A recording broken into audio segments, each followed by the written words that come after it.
The story of the Anglo-Saxons begins not with a roar of conquest, but with the quiet sound of waves lapping against the cold, mist-covered shores of early Britain. The year is sometime in the 5th century AD. The Roman legions have gone, their once mighty roads now broken, their cities fading into silence. The island that Rome had called Britannia is changing, its people uncertain, its fields untended, and its future unwritten.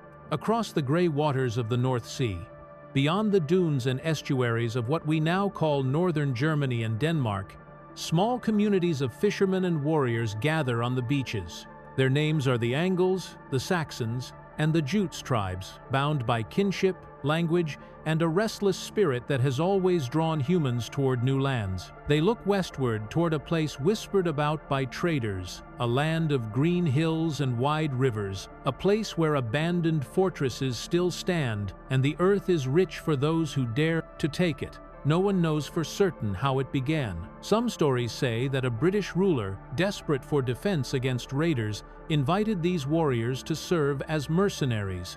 Others tell of hunger and crowded homelands that drove families to pack their boats and sail toward hope. But in either tale, the first voyages were small and uncertain, wooden ships creaking across a restless sea, the wind cold, the salt sharp on the tongue.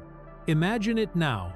A line of dark shapes on the horizon, low-slung boats cutting through the fog. The men row in rhythm, the oars dipping into the slate-colored water. In the bows, a chieftain stands wrapped in a wolfskin cloak, eyes fixed on the western shore. Behind him, bundles of spears, simple bronze ornaments, and small figures of their gods, Tiyu, Woden, and Thunor, rest among the cargo. They do not yet know they are sailing into history. When the first ships reach the Kentish coast, they find no Roman garrison to challenge them. The old empire's walls still stand, but the eagle banners are gone. The native Britons, scattered and weary, trade or fight, depending on the day. And so the newcomers, these seaborne wanderers, begin to build. They raise timber halls along the rivers, carve fields from the forests, and name their new settlements after their leaders, places ending in Ham, Tan, and Ingas, the marks of belonging that will one day cover all of England. For those who came ashore, the island must have seemed both familiar and strange. The rolling meadows were like their own lands across the sea, yet the ruins of Roman towns lay like sleeping giants, stone roads stretching to nowhere, villas with broken roofs, and statues half buried in moss. The newcomers did not rebuild them. They preferred the living warmth of wood and fire, the scent of smoke curling into the night sky. As seasons turned, more ships followed. Each arrival brought families, herds, and hopes for new beginnings. Villages grew into petty kingdoms, ruled by local warlords, whose power rested on loyalty and land. There was Hengist and Horsa, legendary brothers said to have led the first Saxons to Kent. Their story, passed down by monks centuries later, speaks of feasting with British kings, of betrayal, and of battles fought under shifting banners. Whether myth or truth, their names became symbols of a new age, an age when the old Celtic world began to fade, and the Anglo-Saxon one began to take shape. Far inland, where forests were thick and rivers wound slowly through the fens, the newcomers cleared space for farms. They built hall houses from oak, thatched them with reeds, and gathered in the evenings by the hearth. The glow of firelight flickered on bronze brooches and the edges of drinking horns. Old songs from across the sea filled the smoky air songs of ancestors, sea voyages, and the gods who guided them. In their speech, a rough and melodic Germanic tongue lay the seeds of what would become English. Words like home, wife, bread, and strong, simple, enduring human crossed the sea with them and took root here. The old British language would linger in the hills of Wales and the mountains of Cornwall, but in the heart of the island, the newcomer's tongue began to shape how generations would think and dream. The island, once part of Rome's mighty machine, was now a patchwork of communities, some peaceful, some at war. Britons who had once traded Roman coins now traded cattle or grain. Roman villas fell into ruin, their mosaics broken under the hooves of livestock. But life went on. The Anglo-Saxons were not destroyers by nature, they were settlers, farmers, and builders. They valued kinship above all, and loyalty to one's lord and clan was the measure of a man. Sometimes the nights were long and hard. Winter storms howled across the marshes, and hunger tested even the strongest hearth. But still they endured. They tilled the land, raised children, and buried their dead in barrow mounds, overlooking their villages. The world around them was smaller, simpler, and bound by seasons rather than empires.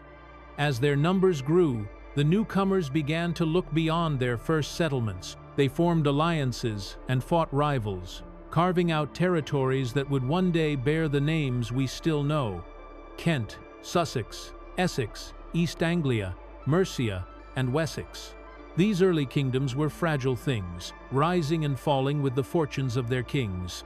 Yet from their struggles emerged a shared identity, one that would outlast all of them: the identity of the English. The landscape itself bore witness to their presence. Forests receded as fields spread outward.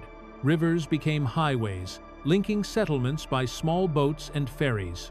Ancient burial mounds dotted the hills, reminders of the sacred connection between land and lineage. Each village centered around its mead hall, the heart of its world, a place of warmth, laughter, and storytelling.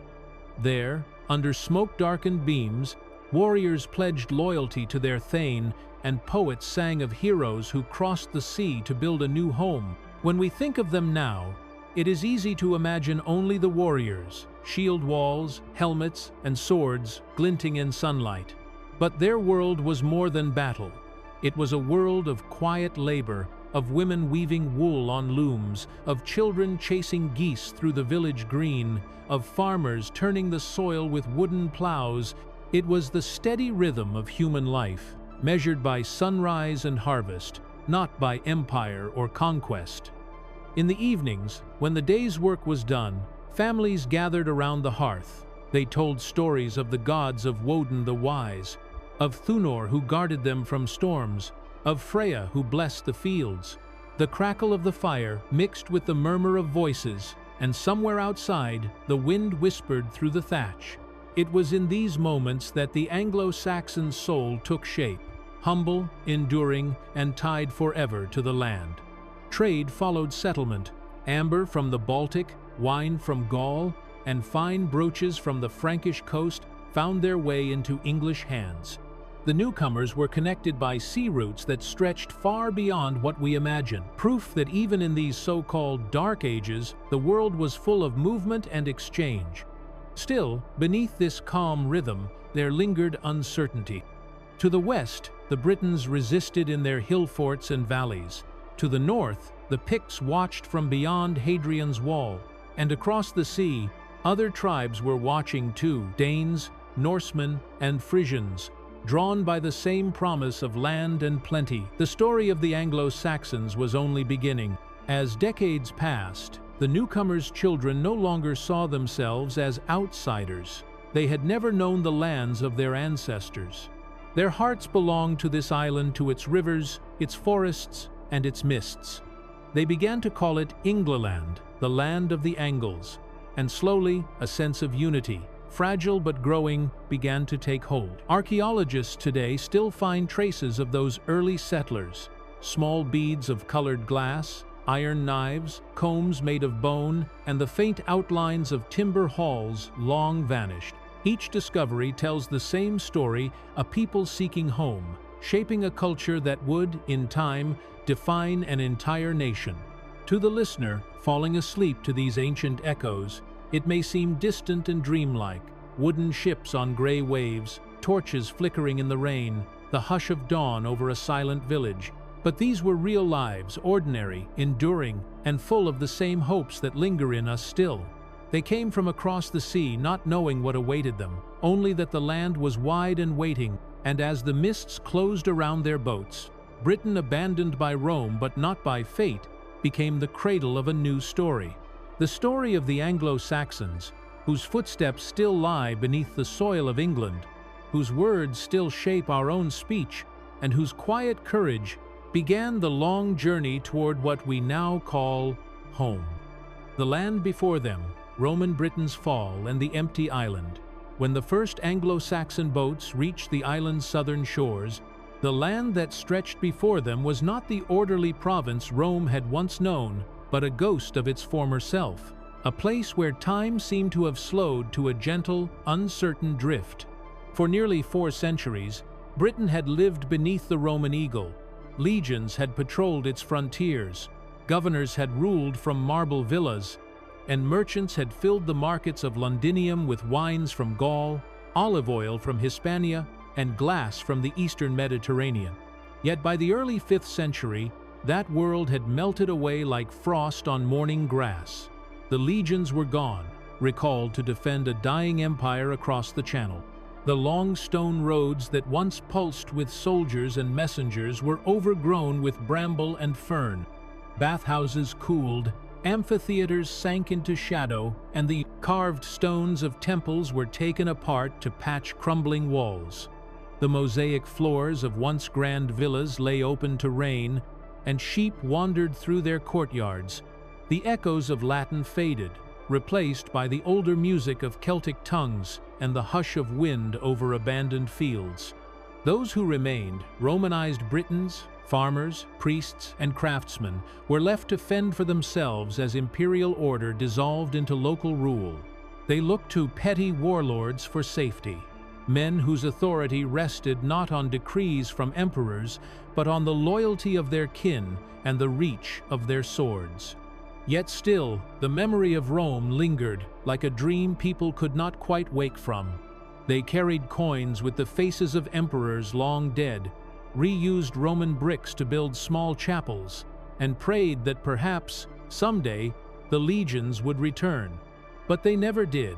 The collapse of Roman Britain was not a sudden cataclysm, but a slow, quiet unraveling. Trade faltered first, the flow of goods dwindling to a trickle. Pottery workshops shut down, and smithies grew cold. When ships stopped arriving from the continent, luxury faded. No more wine from Gaul, no more silks from the east, no more glittering glass to catch the light. Yet life did not end, it simply changed. The people turned inward, living by what their hands could make and their fields could yield. Old villas became fortified farmsteads. Towns shrank to villages ringed by ditches and wooden palisades. Without central authority, the idea of Britannia itself began to dissolve, and the island returned to what it had been before Caesar ever came, an archipelago of tribes, each clinging to its own valley, hill, or coast. In some regions, Christian bishops still kept small schools and monasteries alive, copying faded manuscripts by candlelight. In others, pagan customs crept back like roots through cracked pavement, offerings at sacred springs, bonfires on hilltops, charms carved into wood and bone. The land remembered both gods, the Roman Christ, and the older spirits of the soil, and for a time they seemed to live side by side, uneasy neighbors in the same sacred space. By the mid-5th century, Britain was a patchwork of small kingdoms. Dumnonia in the southwest, Powys and Gwynedd in the west, Reged and Strathclyde in the north, and countless lesser realms between. Each had its king, its warriors, and its poets, who sang of ancient glory. Yet beneath the poetry was fear. To the north were the Picts, raiding from beyond Hadrian's Wall. To the west, the Irish, landing on the coasts of Wales and Cornwall.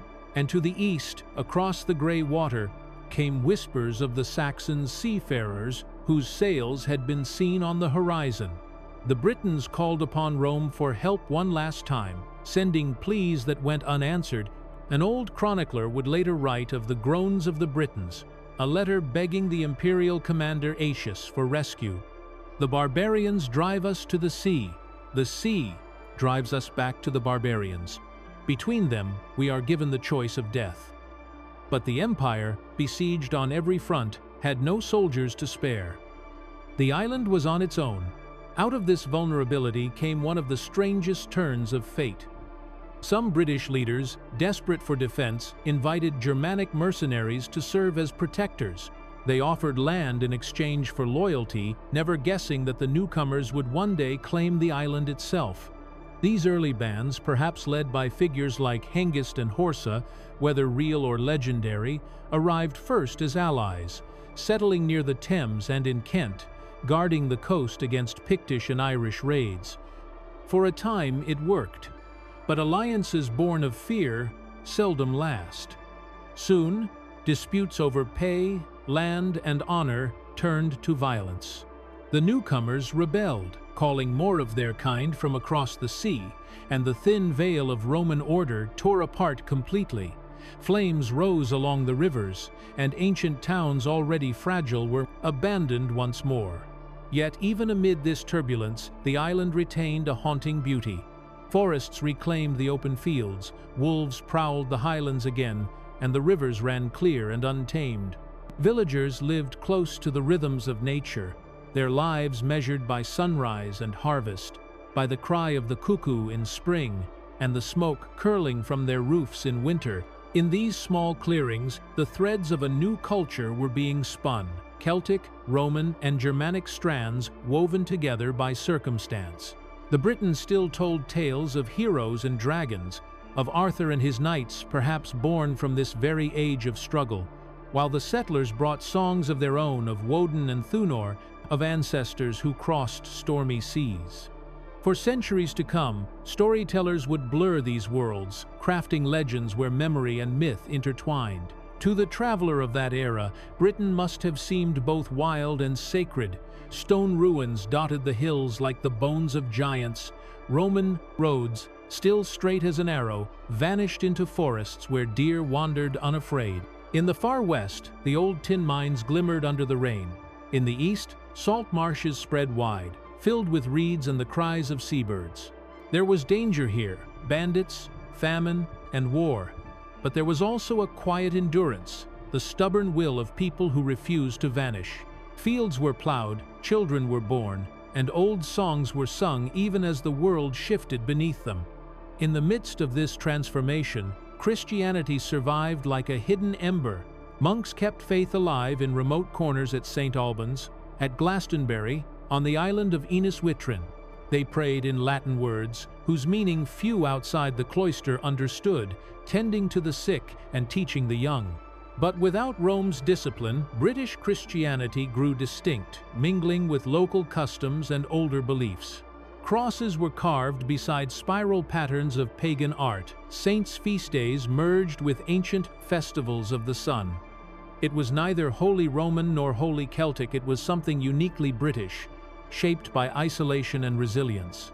Still, the winds of change were gathering. Across the North Sea, in the flat lands of Saxony, Jutland, and Angeln, life was harsh and crowded. The soil was thin, the winters long, and the promise of new land to the west irresistible. Traders had long crossed between those coasts and Britain. Now they came with families and flock. They sailed in shallow-keeled boats, hugging the coastline, following the migratory birds that marked the route. When they landed, they found an island weakened but fertile, a place of opportunity for those bold enough to claim it. And so began the slow, relentless migration that would remake the map of Britain forever. Historians would later speak of an Anglo-Saxon invasion, but it was less a single conquest than a tide rising year after year. Some newcomers fought their way inland, others simply settled where there was room, intermarrying with the local Britons. Villages changed hands peacefully in one valley and burned in another.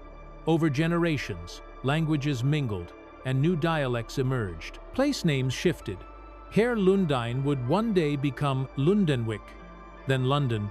The old Celtic gods gave way to the northern deities of sky and storm, and new burial customs appeared, cremations under low mounds, warriors laid to rest with swords and brooches of foreign design. By the late 5th century, Britain was neither Roman nor wholly native. It was something in between, a land in the making, its identity still fluid, its people still searching for who they were. Imagine standing on one of those shores at dusk. The tide retreats, the air heavy with salt and peat smoke. To the west, faint hills fade into mist. Somewhere inland, a bell tolls from a lonely church. Somewhere nearer, the rhythmic sound of axes echoes through the forest as settlers fell trees to build their halls. In that sound lies both an ending and a beginning, the death of Roman Britain and the birth of something uncharted. As the 6th century dawned, the transformation deepened. The patchwork of small British realms shrank as the newcomers pushed westward. Yet, not all was lost. The spirit of the island adapted. Britons who fled to the mountains of Wales, to Cornwall, and to the north carried with them the memory of their saints and scholars. In their monasteries would survive the art, learning, and faith that would one day inspire all of England. Meanwhile, the Anglo-Saxons, still new to these lands, began to shape their own stories of courage, exile, and fate. The island was learning to speak again, but in a new voice. And so, long before England was England, before kings named Alfred or Edward ever ruled, before a single word of English literature was written, the land itself passed through this twilight age, half memory, half rebirth. Roman Britain did not fall in flames. It faded into the quiet, leaving behind ruins that whispered of what had been and soil ready for what would come. When the winds carried the sound of new ships across the sea, the island was waiting, open and unresolved, ready for the people who would soon claim it as their own. Founding of the first kingdoms, Kent, Sussex, and Wessex rise. The story of the first Anglo-Saxon kingdoms begins not with the thunder of armies, but with the slow rhythm of settlement, of wooden hammers striking posts into soft earth, of smoke curling from thatched roofs, and of small communities slowly binding themselves to the land. By the middle of the 5th century, the newcomers who had crossed the North Sea were no longer raiders or wanderers. They were farmers, builders, and rulers in their own right, shaping a new world upon the bones of the old. Their first great foothold took root in the southeast, in the fertile lands of Kent, where legend tells that the brothers Hengist and Horsa, chieftains of the Saxons, established their rule after arriving as mercenaries. Whether these brothers were real men or mythic symbols, their story speaks to a truth, that Kent was among the first of the Anglo-Saxon realms to endure. Its rivers were gentle, its harbors open to trade, and its soil rich. From these advantages grew a small kingdom that would, for a time, be among the most cultured and connected parts of early England. The people of Kent looked both inland and outward toward the farms that sustained them and the sea that linked them to the continent. Their kings minted coins long before many others, and their court would one day welcome missionaries who brought new faith to the island. But before the age of churches and learning, there was the age of foundation, when every field had to be cleared, every alliance forged with cautious trust, and every hall defended with the strength of one's kin. Life was harsh, but filled with purpose. The forests of Kent echoed with the sound of axes and the ring of iron, being shaped upon anvils, while in the evenings, men gathered around fires to feast, to boast, and to remember the long voyage that had brought them here. Further along the southern coast lay Sussex, the South Saxons, whose story, though quieter, runs parallel to that of Kent. Their land was tougher, its soil thinner, its hills chalky and windswept, but the people were stubborn and proud. They built their homes in sheltered valleys and along river mouths where fish were plentiful. In the east, the marshlands gave protection from sudden attack, while the downs provided high ground to watch for sails on the horizon. The early kings of Sussex were more like clan leaders than monarchs, their rule measured in loyalty rather than written law. Yet even here, a sense of identity was forming. The South Saxons spoke their own dialect, followed their own customs, and buried their dead in cemeteries that faced the rising sun. They were independent, often isolated, but deeply rooted. When they gathered for festivals or battles, their banners bore simple marks, runes carved upon wood, symbols of tribes that had once lived far across the sea, but now called this land their own. Theirs was a kingdom of endurance, quiet and strong, weathering the storms that would batter others for centuries. To the west, beyond the Weald's thick forests and the winding rivers, another realm was stirring: Wessex, the land of the West Saxons. In the beginning, it was nothing more than a cluster of settlements along the upper Thames and the rolling downs of Hampshire. But it would one day rise to become the heart of all England. Its founders, if we trust the old chronicles, were men like Cerdic and Cynric, whose names drift through the mists of legend. They were said to have landed on the southern coast and fought their way inland, carving out territory from the Britons who resisted them. Whether myth or history, these tales reveal the essence of the age, a time when power was personal, when a leader's courage meant more than ancestry, and when every new hall built was both a home and a fortress. Wessex's landscape shaped its destiny. The valleys were rich, the rivers navigable, and the downs open for grazing. The people here learned to work the land with skill, to build with wood and faith, and to defend what they claimed with unflinching resolve. In the quiet rhythm of their lives, they laid the foundations for a kingdom that, centuries later, would unite the whole island under one crown. In these early years, there were no clear borders between kingdoms, no maps to divide Kent from Sussex or Wessex from Mercia. Authority shifted like the tides, rising and falling with each generation. What united these early peoples was not a shared government but a shared way of life. The Anglo-Saxon world revolved around the Mead Hall, a great timber building at the center of each settlement, where warriors pledged loyalty to their lord and poets sang of valor. It was more than a place to eat or drink. It was the heart of the community, a space where law, memory, and fellowship intertwined. The hall glowed with firelight, its walls hung with shields and woven tapestries, its air thick with the smell of roasted meat and honeyed drink. Here, beneath rafters blackened by smoke, the bonds of society were forged not by decree but by oath, spoken word, and shared trust. In these gatherings, one can almost hear the birth of a culture, the first murmurs of an identity that would become English. Beyond the halls stretched the fields and woods that sustained them. Anglo-Saxon life was inseparable from the land. Men plowed with oxen, women ground grain by hand, and every season brought its own rhythm: spring sowing, summer harvest, autumn feasting, winter endurance. They measured time not by calendars, but by the turning of the year, the lambing season, the blooming of meadows, the freezing of rivers. Their days were hard, yet there was harmony in that hardship. To live was to work was to belong, and to belong was to honor one's kin and gods. Each household was part of a larger web of obligation that stretched upward to the king himself.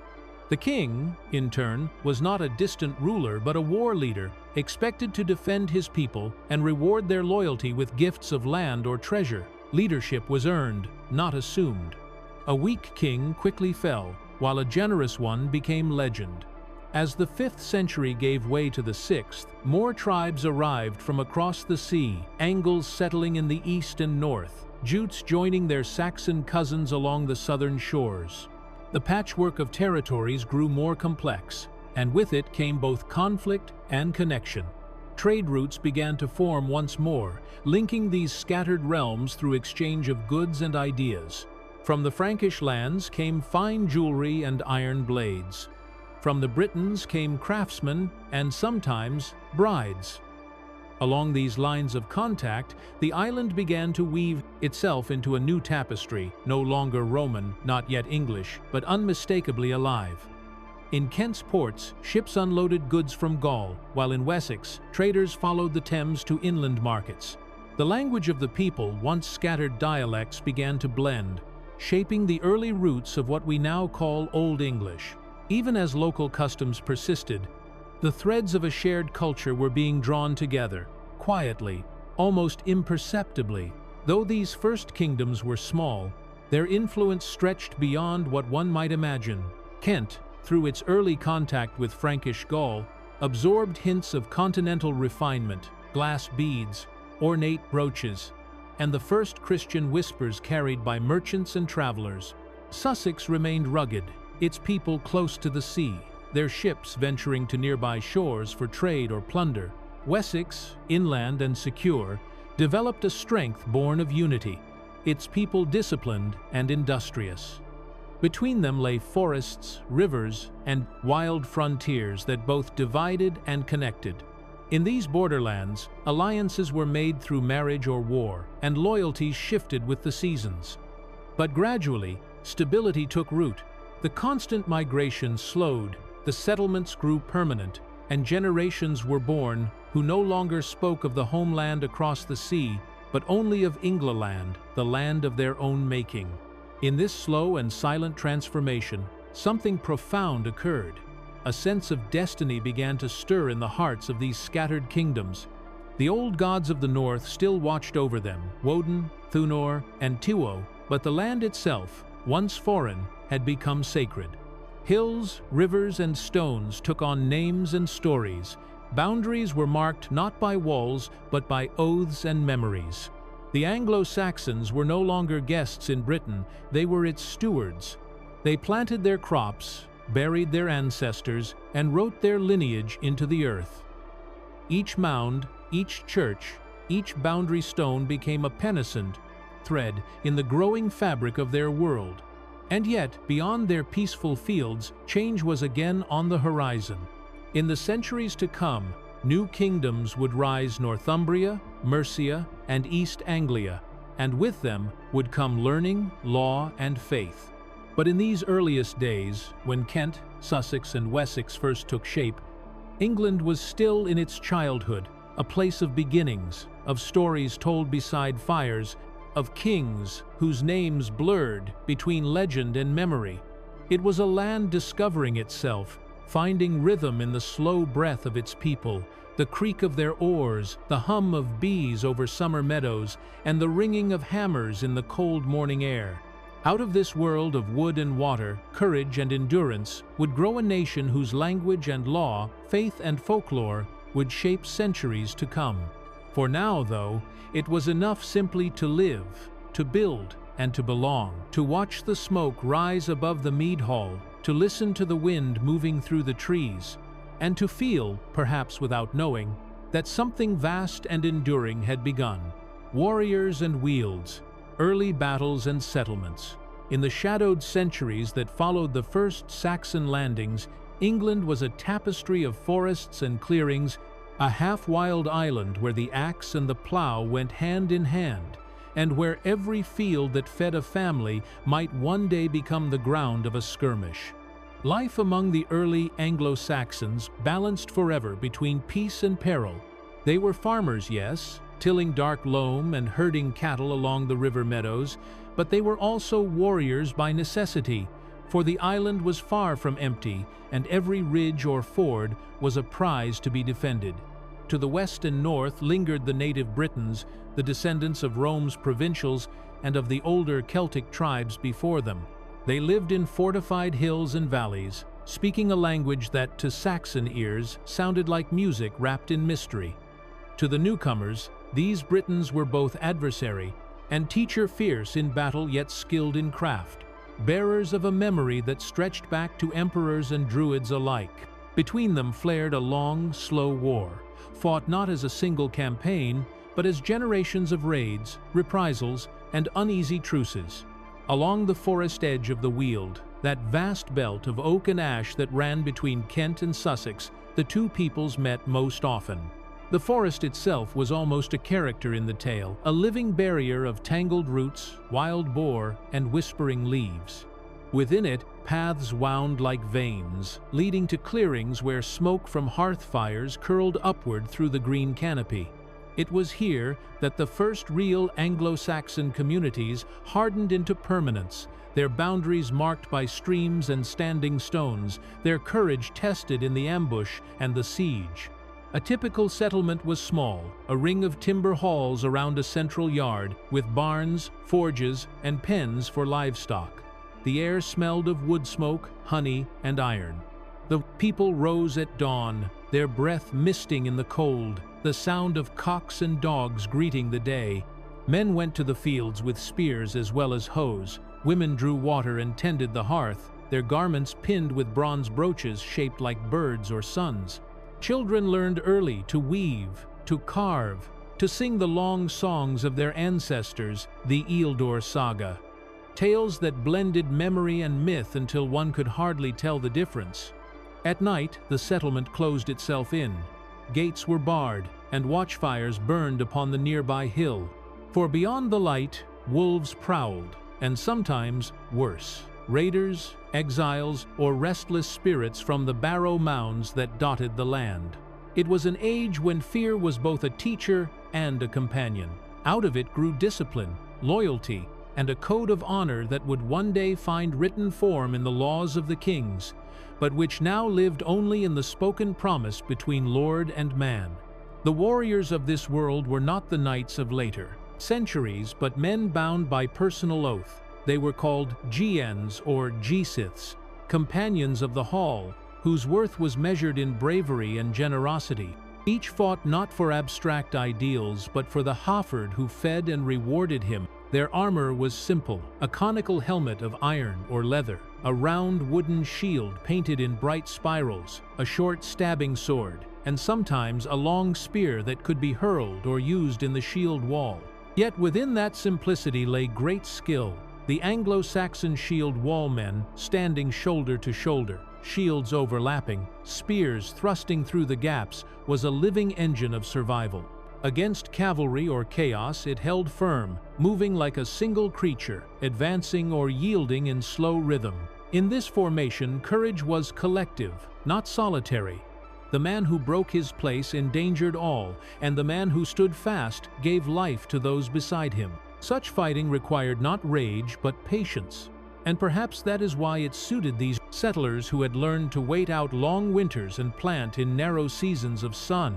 Their wars were fought with the same endurance as their farming, methodical, seasonal, and deeply tied to the land itself. As the 6th century unfolded, battles great and small carved the map of southern England. Chronicles written centuries later would give them names Aylesford, Mountbadon, Wibbandune, but to those who lived through them, they were simply the fights, markers in family memory. Each skirmish began with omens, the flight of ravens, the shape of clouds, the glint of the morning star. Priests and seers cast runes on the ground, reading in them the favor of Woden or Thunor. If the signs were good, war horns sounded, and men gathered in the clearing, their breath fogging the air. They painted their shields, tightened their belts, and marched behind banners that fluttered like tongues of fire. When two hosts met, the noise was immense: shouts, drum beats, the clash of iron, and above it, all the raw cry of men calling on gods older than Christ. Yet the battles were usually brief, more eruption than storm. Once one line broke, the rest fled or yielded, and the victors claimed the land, building a hall on the nearest rise to show that they owned it now and forever. Over decades, these victories and defeats stitched together the boundaries of the early kingdoms, rough lines that followed rivers and ridges rather than any written charter. Every mound of earth, every grove, every ford had its story, and in telling those stories, the Anglo-Saxons began to imagine England not just as territory but as homeland. Within this constant motion of conflict, the landscape itself was changing. Forests that had once seemed endless were slowly tamed. The Weald, though still vast, was being gnawed at its edges, clearings expanding like breaths of light. Fields appeared where deer had roamed, paths became roads, small timber churches rose beside burial grounds. Each change was both practical and spiritual, for to clear land was to claim it, and to bury one's dead, there was to root one's lineage in the soil. The barrow mounds, rounded like sleeping beasts, dotted the ridges overlooking the settlements. Inside them, the dead were laid with care warriors, with swords and shields, women with brooches and beads, children with tiny offerings of toys or shells. Firelight flickered over these graves during festivals, and people believed that the ancestors watched from beneath the earth, guiding the harvest, warning of danger, blessing the newborn. The living and the dead coexisted, their worlds separated only by a thin veil of ritual. To walk at dusk among the mounds was to feel that one's own breath was part of an older, deeper rhythm. While war defined the borders, peace defined the culture. In quiet seasons, trade flourished between tribes. Markets gathered near river crossings where Saxons, Britons, and even Franks exchanged goods, grain, amber, hides, salt, iron, and sometimes slaves captured in battle. Over cups of mead, they shared news of distant lands, of plagues on the continent, of holy men in Ireland, of emperors in Byzantium who still called themselves Roman. From such encounters came not only wealth but wisdom. Words from Celtic, Latin, and Frankish tongues seeped into the growing speech of the island, the first threads of the English language taking color from every source it touched. Even religion began to shift. Pagan shrines stood in groves and at crossroads, but tales of a single god and his crucified son were whispered by traders and wandering monks. For now, the old faith held sway. The people still poured ale to the spirits of the land and carved runes of protection on doorposts. But beneath the surface, a quiet transformation was beginning, like roots spreading unseen beneath the soil. The mead hall remained the heartbeat of this society. After each campaign or harvest, people gathered there to celebrate survival. The fire crackled, the smell of roasted boar filled the air, horns of drink passed from hand to hand. A scop, a poet and memory keeper would stand before the company and chant verses of heroes long dead, of Sigurd and Beowulf, of sea voyages and doomed loves. His voice, rising and falling like the sea itself, carried the past into the present. In that glow of fellowship, men who had faced death together felt immortal, if only for a night. The hall was more than shelter. It was identity made visible, the living center from which loyalty radiated outward. Outside, the wind moaned across the downs, and wolves howled in the dark, but within, the people of the fledgling kingdoms felt safe, and in that safety, they dreamed of greatness. Still, even as they dreamed, the struggle continued. Each new generation inherited both land and feud. The Britons, though pushed westward, remained formidable. Some fought on, others intermarried, and in certain regions they merged entirely, leaving behind traces in place names and bloodlines. Archaeologists today find Celtic pottery beneath Saxon layers, proof that conquest here was not extinction but blending. Out of violence grew a shared resilience, a mingling of spirits that would later define the English character, stern in defense, patient in adversity, and yet capable of song and wonder. The forests that once divided foes became common ground for hunting, and ancient sacred sites were rededicated to new gods.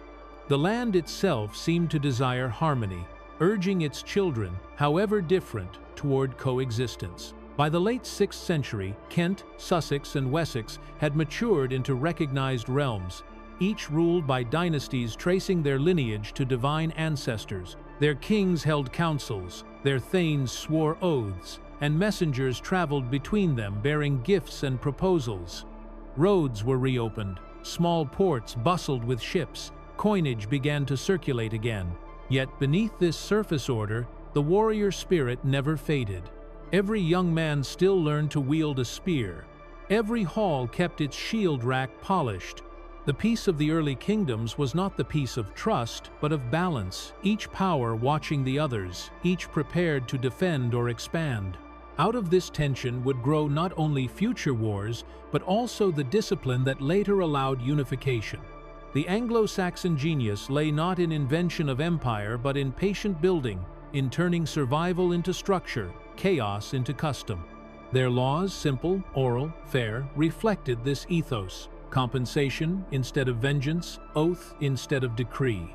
In the quiet corners of their courts, England was already learning justice. And so the island that had once been Rome's distant province was reborn through toil and trial. The warriors who had crossed the sea became farmers and lawmakers. The Britons who had resisted became neighbors and kin. The Weald, once the border of fear, turned into the heartwood of a growing nation. Over it all, the seasons moved. In endless rhythm, spring blossoms on apple trees, summer sunlight over ripened grain, autumn smoke from hearths, winter frost upon the barrows. The people of this age lived close to those rhythms, their lives short but full, their courage quiet but enduring.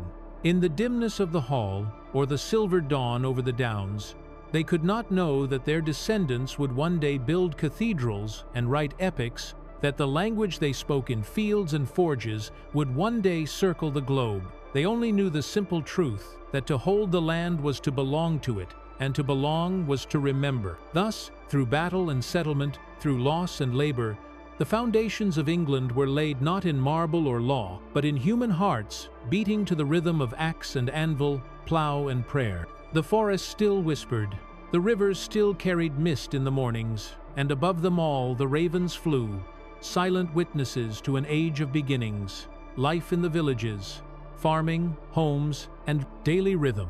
When the dust of battle settled and the borders of the early kingdoms began to hold, life in Anglo-Saxon England took on a slower, steadier pulse, a rhythm measured not by the clash of swords but by the turning of the seasons, the crow of the cock at dawn, and the faint smoke that drifted above every village as morning fires were kindled. Most of the people of this world were not kings or warriors, but ordinary men and women whose lives unfolded in small clearings amid forest and field, their days shaped by work, worship, and the quiet endurance of the earth itself. To walk into one of these villages at first light would have been to step into a living pattern woven from centuries of repetition. The houses were built of timber hewn from nearby woods, their walls made of wattle and daub, their roofs thatched with reed or straw. Each stood low and warm around a central hearth, the heart of every home. Smoke seeped through the thatch rather than a chimney, giving the air a faint scent of wood and wool. Inside, the floor was packed earth strewn with rushes, benches lined the walls, and a single iron cauldron often hung above the fire, where stew simmered slowly through the day.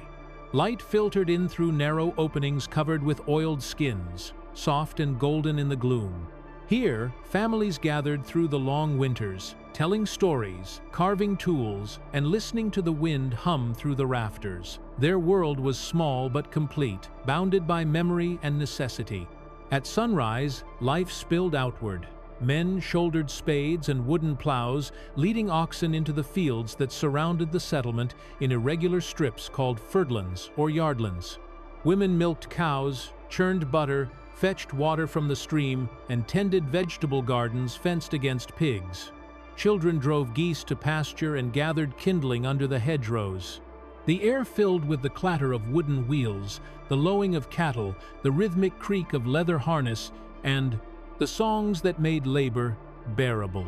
Farming in this age was a craft of instinct more than science, guided by weather and custom. Seeds were sown when the oak leaves reached a certain size. Harvest began when the first swallows gathered for flight, and the success or failure of the crop determined everything from feasts to famine, from joy to mourning.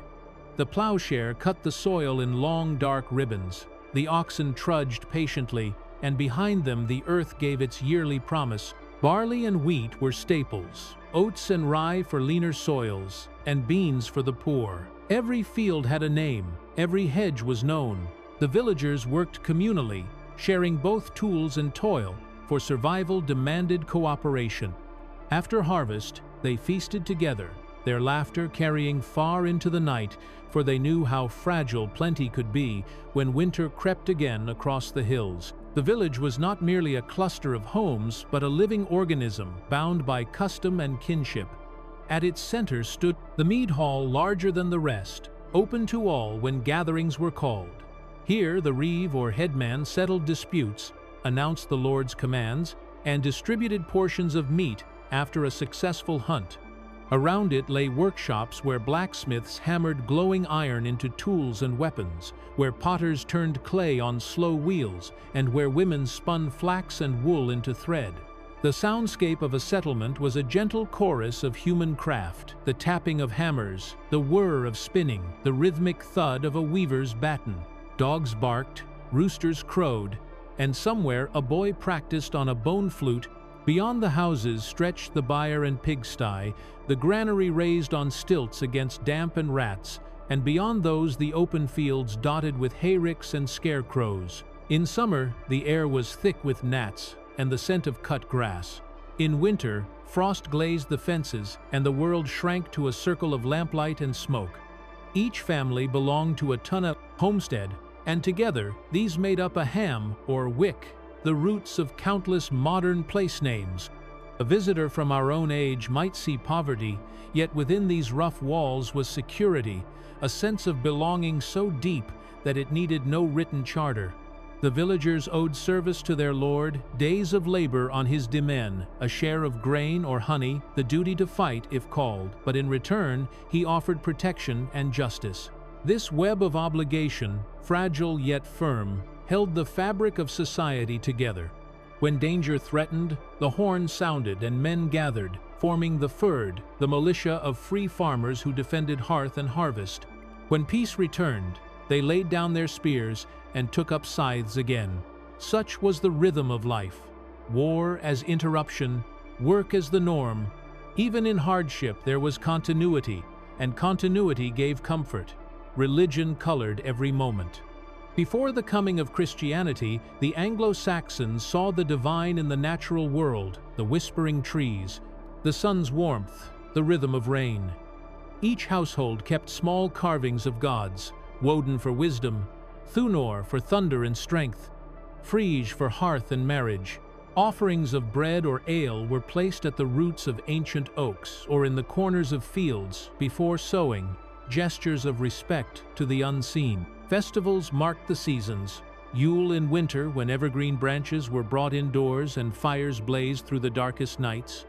Eostre in spring with songs of renewal, and harvest feasts in autumn, when thanks were given to both gods and earth. These rituals were as much social as sacred, binding the community together in shared joy.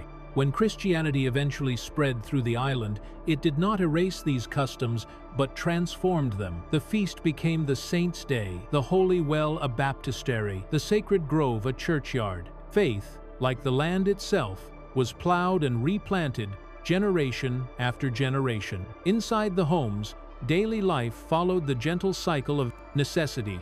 The hearth never went out, its coals were banked at night and revived each dawn. Meals were simple but sustaining, porridge flavored with honey, bread baked on flat stones, stews thick with beans, cabbage, and bits of salted meat. Ale was the common drink, brewed in every household, for water was often unsafe. Clothing was homespun tunics of undyed wool or linen, fastened with brooches, belts, and sometimes colored trim for the prosperous. Shoes were of leather softened with fat. Cloaks were heavy and pinned at the shoulder. In winter, furs lined collars and mittens. Cleanliness was valued more than legend suggests. People bathed in rivers, combed their hair with bone combs, and used scented herbs like mint or thyme to mask the odor of smoke. Time was told by the sun's height and the rhythm of prayer, and though no mechanical clock measured their hours, they knew precisely when to begin and when to rest. Evenings were for family talk, for mending tools, for quiet songs, sung to children. Outside, the night stretched immense, filled with the calls of owls and the slow heartbeat of distant waves. The sense of community extended beyond the living. Every burial ground lay close to the settlement, on a hill or beside a river, so that the ancestors might watch over their descendants. Funerals were solemn but not grim. The dead were dressed in their best, laid with gifts for the journey, and farewelled with songs that blended grief with acceptance. The living believed the spirits lingered nearby, and at certain times of year, especially in winter, they left food for them on the hearth. Thus, the boundary between life and death was thin, more a veil than a wall. This closeness gave life meaning. Each generation felt part of an unbroken chain stretching backward and forward through time. Children were taught to honor both gods and elders, to keep promises, to respect the land, and to speak truth before their Lord. Virtue was practical: courage, loyalty, hospitality, and moderation. To feed a stranger or shelter a traveler was not charity but duty, for one never knew when the gods themselves might walk disguised among men. Beyond the physical labor and faith lay art, the quiet beauty of everyday craftsmanship. The Anglo-Saxons loved pattern. Interlaced lines carved into bone handles, beasts coiled in endless loops on brooches, knots without beginning or end etched into wood and metal. Such decoration was more than ornament. It symbolized the interconnectedness of all things, the weaving of fate. Poetry, too, was central, though few could write it down. The spoken word was sacred. It preserved memory, carried law, and bestowed honor.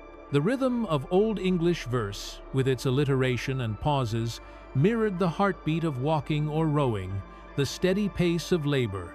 A man might recite a poem while sharpening his scythe, each line falling in time with the stroke.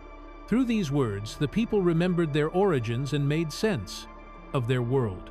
To listen to such verse by firelight was to feel the past breathing through the present. Seasons governed everything. Spring brought plowing and lambing, summer the gathering of hay, autumn the reaping of grain, and winter the mending of tools and telling of tales. When snow fell, the world seemed to sleep, and so did the human spirit. Work slowed, thought deepened. Families gathered close, conserving heat, repairing clothing, weaving baskets, and planning for the year ahead. Children listened wide-eyed as elders told stories of giants, dragons, saints, and heroes. Outside, the frost glittered on the hedges, the moon cast silver across the frozen fields, and the smoke from each roof rose straight into the still air like prayers.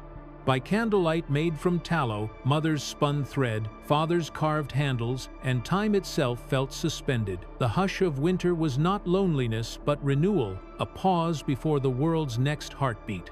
Health and medicine were a mixture of skill and superstition. Healers used herbs gathered from forest and fen yarrow for wounds, willow bark for fever, nettle for blood. They murmured charms that blended Christian prayers with pagan rhyme, invoking both saints and spirits of the field. Sickness was seen as imbalance, sometimes moral, sometimes physical. The cure lay in restoring harmony, a poultice for the body, confession for the soul. Childbirth was dangerous but sacred, attended by women alone who sang ancient songs to steady the heart.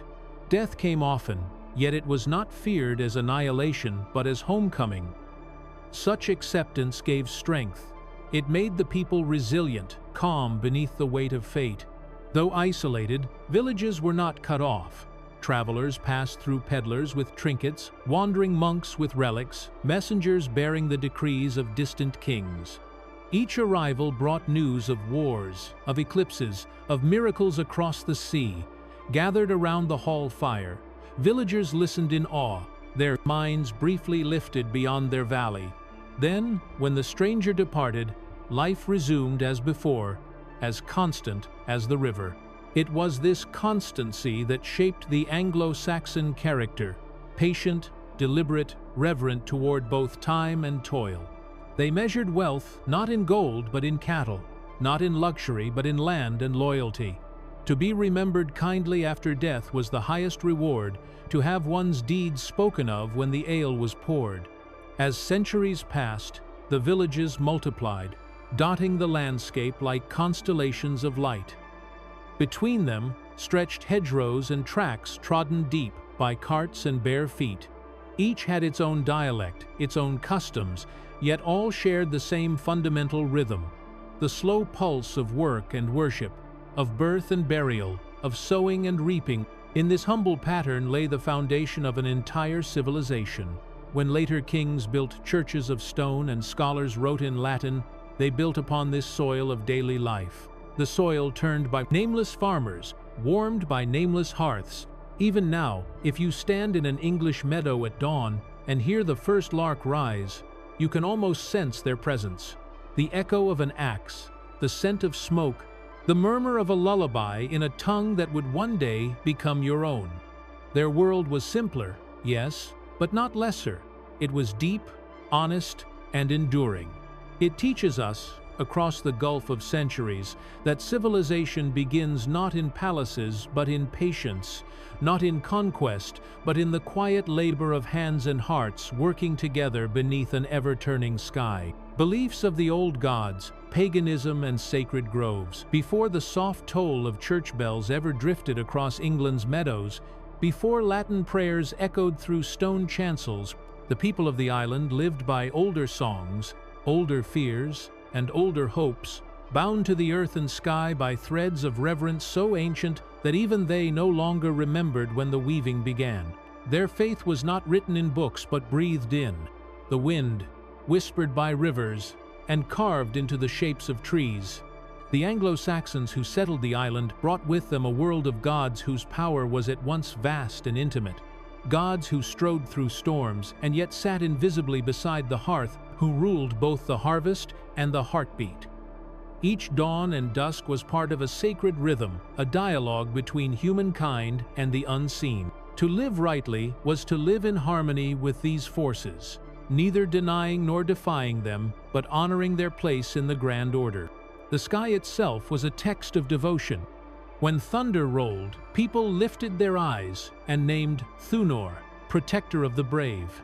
When a raven circled above the field, they saw Woden's omen. When the moon swelled and shrank, they thought of time as a breathing creature, ancient and watchful. Woden, lord of wisdom and battle, stood highest in their pantheon, a wanderer cloaked and one-eyed, who traded an eye for knowledge at the well of fate. He was the guide of kings and poets, a god of secrets, runes, and restless thought. To invoke him was to seek insight as much as victory. Thunor, the Thunderer, wielded a hammer of lightning. His sign, the carved hammer or crossed mark, guarded homes against fire and fiend. Tiw, the stern one-handed god of law and courage, embodied sacrifice and honor. His day, Tiw's day, would live on in our week as Tuesday. Frigg, Woden's consort, watched over hearth and marriage. Her quiet strength kept the household in balance. Eostre ruled spring's renewal, the dawn and the hare, her name surviving centuries later in the Christian Easter. Beneath them moved lesser spirits, the landwights of hill and stream, elves of the forest, and ancestral shades who lingered near the barrow mounds. Together they formed a tapestry of being, a cosmos neither wholly good nor wholly cruel, but alive, demanding respect. To offend one spirit could blight a crop. To forget a rite could twist a child's fortune. Religion was not a choice, but an awareness that every act echoed beyond itself. The places of worship were woven into the landscape, not separated from it. There were no temples of marble or towering idols of gold, only clearings, stones, and trees. The people spoke of Weos and Harg's holy sites, often on hilltops or near springs, where offerings were laid and fires lit. The most sacred spaces were the groves, the living cathedrals of oak and ash, whose leaves murmured with invisible voices. In these groves, the veil between worlds felt thin. Sunlight filtering through branches became a symbol of divine presence. Sacrifices were simple. A bowl of ale poured to the roots, bread broken and shared, perhaps the blood of a hunted animal returned to the soil in gratitude. What mattered was intention, the acknowledgement that life came from the gods and would return to them.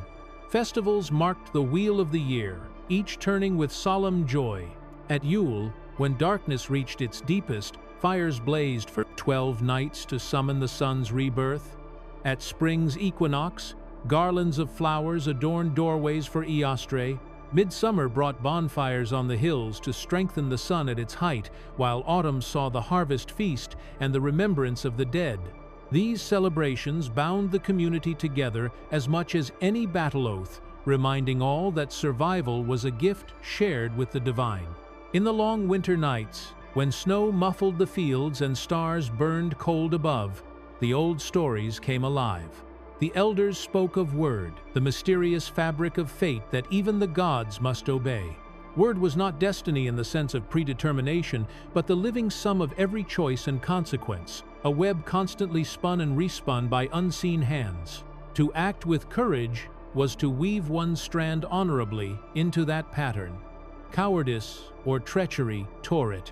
Thus, morality, to the Anglo-Saxons, was less about commandments than about alignment with words' flow, a quiet acceptance that all things end, but meaning survives in memory. Death, too, was woven into this understanding. They believed that the soul journeyed to realms beyond. some to Woden's Hall of Heroes, others to darker places of rest or wandering. The dead were not gone but present, advising in dreams, guarding the hearth. Their mounds dotted the ridges like punctuation marks on the landscape, reminders that life and afterlife were part of one sentence. Amulets and runes carried these beliefs into daily life. Every mark carved on wood or bone held power. Runes were not mere letters but symbols of cosmic forces. Feo for wealth and beginnings, Eolh for protection, Sigil for the sun. To carve them was both writing and prayer. Warriors etched runes onto spear shafts. Women embroidered them into clothing. Healers whispered them over wounds. Charms survived later in Christian times, half pagan, half holy, where invocations of Christ mingled with calls to ancient powers. In this fluid world, the line between magic and faith blurred. What mattered was efficacy, not orthodoxy. A wise woman might chant to Mary and Woden alike if it healed the sick. Such syncretism shows not confusion but continuity, a spiritual pragmatism born from centuries of living close to uncertainty. Music and ritual deepened the faith. At seasonal feasts, the community gathered around the hall's fire, horns of mead passing hand to hand. The scop would sing of creation, of the shaping of the world from primal chaos, of gods forging mountains and setting the sea its bounds. His voice rose and fell like the wind itself, each alliteration a heartbeat of the cosmos. The people joined in refrains, stamping feet, clapping, until story and reality blurred, and they felt the presence of something vast watching through the smoke. When the song ended, silence carried its own holiness. For these people, worship was not submission, but participation, an act of belonging to the rhythm that sustained both gods and men. Animals, too, were sacred messengers. Ravens were Woden's eyes, goats and bulls, symbols of fertility, boars, emblems of strength. Before hunts, the leader would make an offering to the forest spirits, asking forgiveness for the life he would take. When the animal fell, its blood was caught and sprinkled on the earth with gratitude. Even slaughter for food carried ceremony, nothing wasted, nothing done in haste. The sense of reciprocity ran deep. To exploit the world without respect was to invite famine or plague. Thus, religion shaped ecology long before the word existed. The groves remained untouched, not only from fear, but from love. They were the lungs of the gods, and to cut them carelessly was sacrilege. The home itself mirrored the cosmos. The hearth was the sun, eternal and life-giving. The roof, the sky, the doorway, the threshold between worlds. Each morning the fire was greeted with a whispered blessing, each evening banked with thanks. Infants were presented to the flames for protection. Newly married couples circled the hearth 3 times, and when death came, the fire was allowed to die down as the soul departed. To maintain one's hearth was thus both domestic and divine.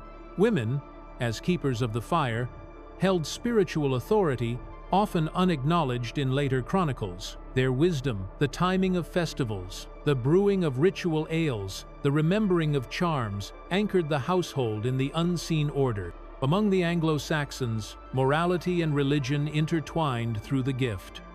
Every act of generosity echoed the divine economy. Just as gods gave life, humans gave to one another. A lord's honor depended on how freely he bestowed rings and feasts. A peasant's virtue on how he shared his bread. To hoard was to break faith with Woden's order. To give was to mirror the gods. Even vengeance followed ritual logic. Compensation, were guild, restored balance between families, as offerings restored it between mortals and powers. Justice, like worship, aimed at harmony rather than punishment. When Christianity finally reached these shores through Augustine's mission in the late 6th century, it did not enter a spiritual vacuum but a landscape already rich with devotion. Missionaries found not ignorance but depth, people who already understood sacrifice, redemption, and fate, though by other names. Crosses were raised where idols once stood, but often the transition was gentle. The monks saw in Thunor a likeness to their Saint Peter, in Woden a shadow of wisdom not unlike that of Solomon. Conversion unfolded not through destruction but translation. Churches built near sacred springs, saints' feasts aligned with pagan festivals, Latin prayers sung to the same rhythms as old chants. The sacred groves were not all felled, some were simply blessed and renamed. Thus the new faith grafted itself onto the old rootstock, drawing strength from what it supplanted. Yet for generations the memory of the old gods lingered. Farmers still muttered Thunor's name during storms. Sailors carved runes on masts. Mothers hung small amulets over cradles. The church, wise or weary, tolerated much of this, understanding that faith cannot erase memory overnight. The result was a uniquely English spirituality, a twilight where pagan awe and Christian hope walked hand in hand. In this mingling lay the seeds of the nation's later character, practical yet mystical, reverent yet questioning, bound to the land yet reaching for heaven. Even now, traces of that older vision remain around us. Our weekdays carry their names: Wednesday for Woden, Thursday for Thunor, Friday for Frege. Many village fairs still echo ancient festivals of renewal, though now with prayers to Christ instead of to Eostre. Standing stones and yew trees near old churches mark places once holy before the cross arrived, and in the language itself, faint glimmers survive the word weird from word, blessing from the gesture of blood and bloom, holy from halig, meaning whole. Through them we still speak, unknowingly, with voices of those long-gone worshippers beneath the oak. To imagine them is to feel the deep peace of belonging to a living world. Picture a grove at dusk, shafts of sunlight slanting through leaves, smoke from a fire curling upward, the murmur of prayers mingling with the rustle of wind. Men and women stand hand in hand, faces turned toward the setting sun. The air smells of pine and earth, the ground cool beneath bare feet. No temple roof divides heaven from them. The sky itself is sanctuary. In that moment, belief is not doctrine but wonder, a stillness shared between heart and horizon. The same stillness, perhaps, that we seek even now when we walk beneath trees, when we pause at sunset, when we feel the pulse of rain and call it peace. The old gods may have faded from name, but the reverence they taught, the sense that life is sacred, cyclical, and interconnected, has never truly vanished. It breathes still in every quiet act of gratitude, every spark of awe that keeps the human spirit awake, even as the body drifts toward sleep. The coming of the cross, Augustine's mission and Christianization. As the 6th century drew toward its quiet close, the island that the Angles and Saxons had claimed was no longer the same wild, uncertain land their ancestors had found. Villages now dotted the hills, kings ruled from timber halls, and the songs of Woden and Thunor still echoed through the mead smoke, yet the horizon of the spirit was beginning to shift. Across the sea, in the warm and ordered lands of Rome, a different rhythm of faith pulsed through marble cloisters and candle-lit basilicas, and in that distant world a pope looked northward toward the misty island, once called Britannia, and wondered whether its people might again be brought beneath the sign of the cross. Gregory the Great, as history would remember him, was a man of vision, part administrator, part mystic, and one day, so the story goes, he saw in the slave market of the Eternal City a group of fair-haired youths from the north. Their pale faces caught the southern sun, and when he asked who they were, he was told they were Angli. "Not Angli," he replied softly, "but Angeli, angels, if they were only Christians." From that moment he conceived the idea of sending a mission across the seas to bring the light of Rome to the pagan kingdoms of England. Years later, when the burden of the papacy rested upon his shoulders, he remembered the vision and chose a monk named Augustine, prior of his own monastery on the Caelian hill, to lead the venture. Augustine was no warrior, no prophet, but a quiet man of discipline and learning, and when the order came, he obeyed with trembling heart. Gathering about 40 companions, he set out toward the unknown, carrying with him little more than faith, relics, and the courage of obedience. The journey north was long and uncertain, through Gaul, across forests and rivers, past cities still scarred by wars of Franks and Goths. In the records we hear that he faltered once, turning back to Rome in fear of the barbarous island and its fierce kings, but Gregory's encouragement sent him onward again, and at last, in the spring of 597, their small band crossed the Channel and landed on the Isle of Thanet in the Kingdom of Kent. Kent, unlike the harsher lands farther north, was ready for such an arrival. Its king, Ethelbert, ruled from his seat at Canterbury and had married Bertha, a Christian princess from the Frankish court. Bertha had brought with her a small chapel dedicated to Saint Martin and a priest named Liudhard, so the language of prayer was not entirely strange to Kentish ears. When Augustine and his monks arrived, singing litanies in Latin as they approached the shore, the king received them cautiously in the open air so that, as he said, they could work no sorcery and listen to their message. They spoke of one God above all, others of love stronger than fate, of forgiveness beyond vengeance.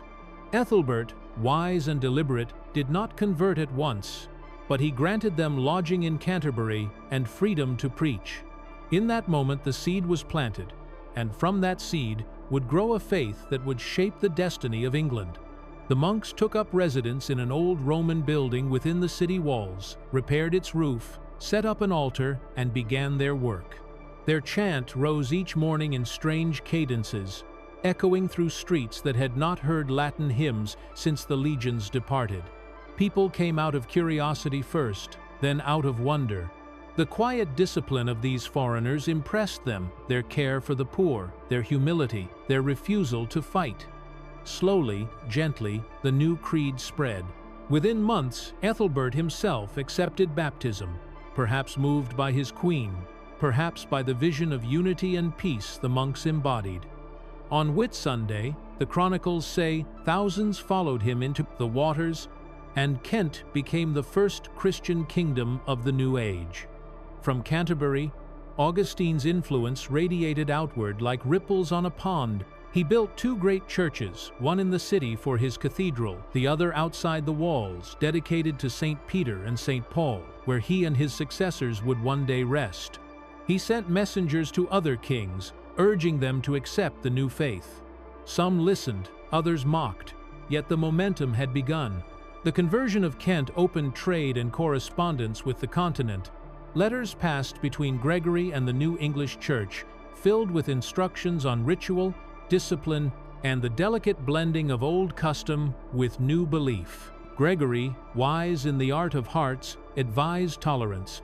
"Do not destroy the pagan temples," he wrote, "but cleanse them and dedicate them to Christ. Do not abolish the festivals, but turn their feasts from devils to saints."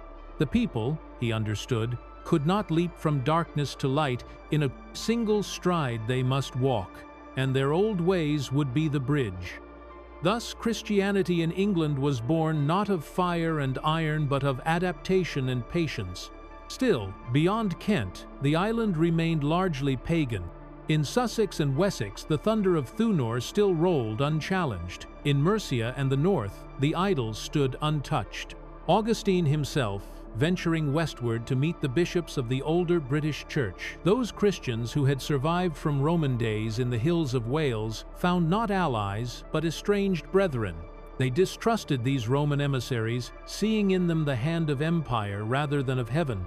A council was called under a great oak near the Severn, and Augustine pleaded for unity, one church, one faith, one mission. But pride and memory stood between them. The Britons could not forget the Saxon sword, and the Saxons could not yet humble themselves before Celtic saints. The meeting ended in sorrowful division, and Augustine returned to Canterbury, burdened by the knowledge that faith alone could not yet mend centuries of war. Yet, he did not despair. He continued his work, baptizing, teaching, building schools for children who had known only the runes of their fathers. When he died a few years later, around 604, he was buried in the monastery he had founded, and though his life seemed small beside the vastness of the task, time would reveal him as the true founder of the English Church. The century that followed saw the slow flowering of his mission. Missionaries from Kent traveled north. Others came from Ireland and Iona, bringing a different, wilder Christianity shaped by the wind-swept monasticism of the Celtic world. The two traditions, Roman and Celtic, met, clashed, and finally blended. In Northumbria, kings like Oswald and Oswiu welcomed monks from Iona, while scholars from Canterbury brought Roman order. When the Synod of Whitby met in 664 to decide between the Celtic and Roman customs, how to calculate Easter, how to cut the tonsure, it was a quiet triumph of unity. The decision for Rome did not extinguish the Celtic flame.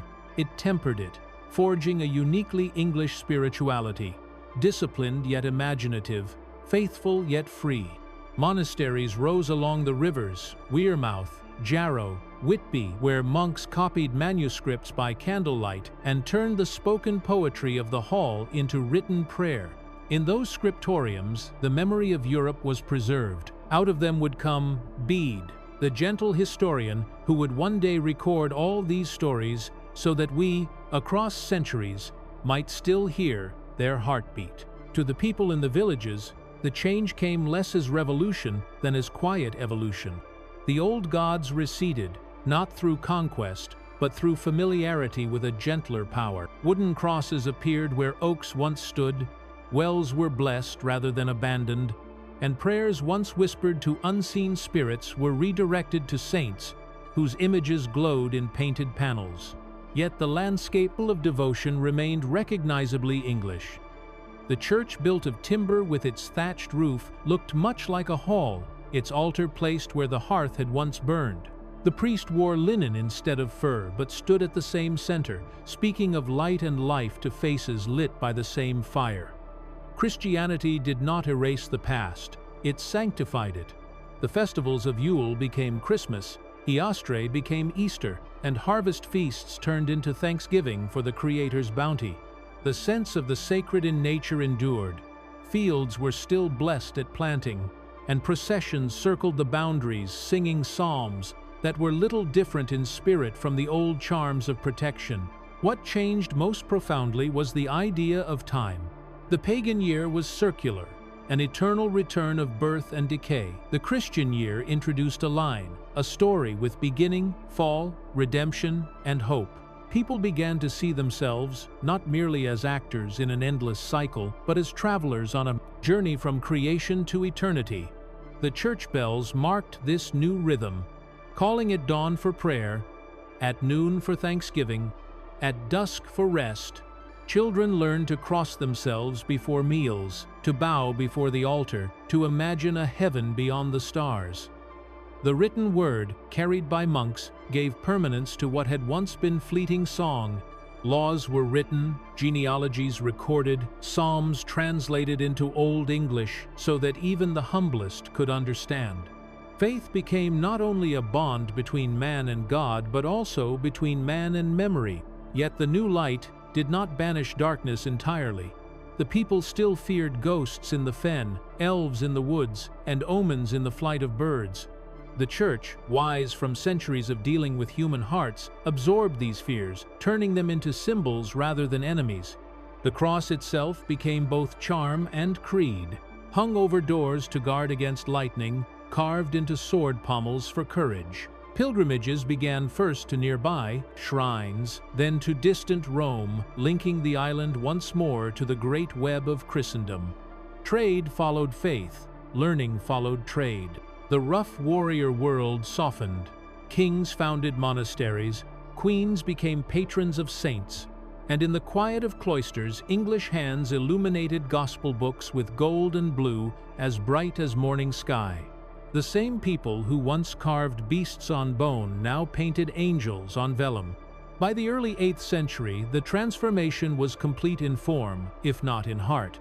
Every kingdom had its bishop, every village its priest, and the English Church stood as both mirror and child of Rome.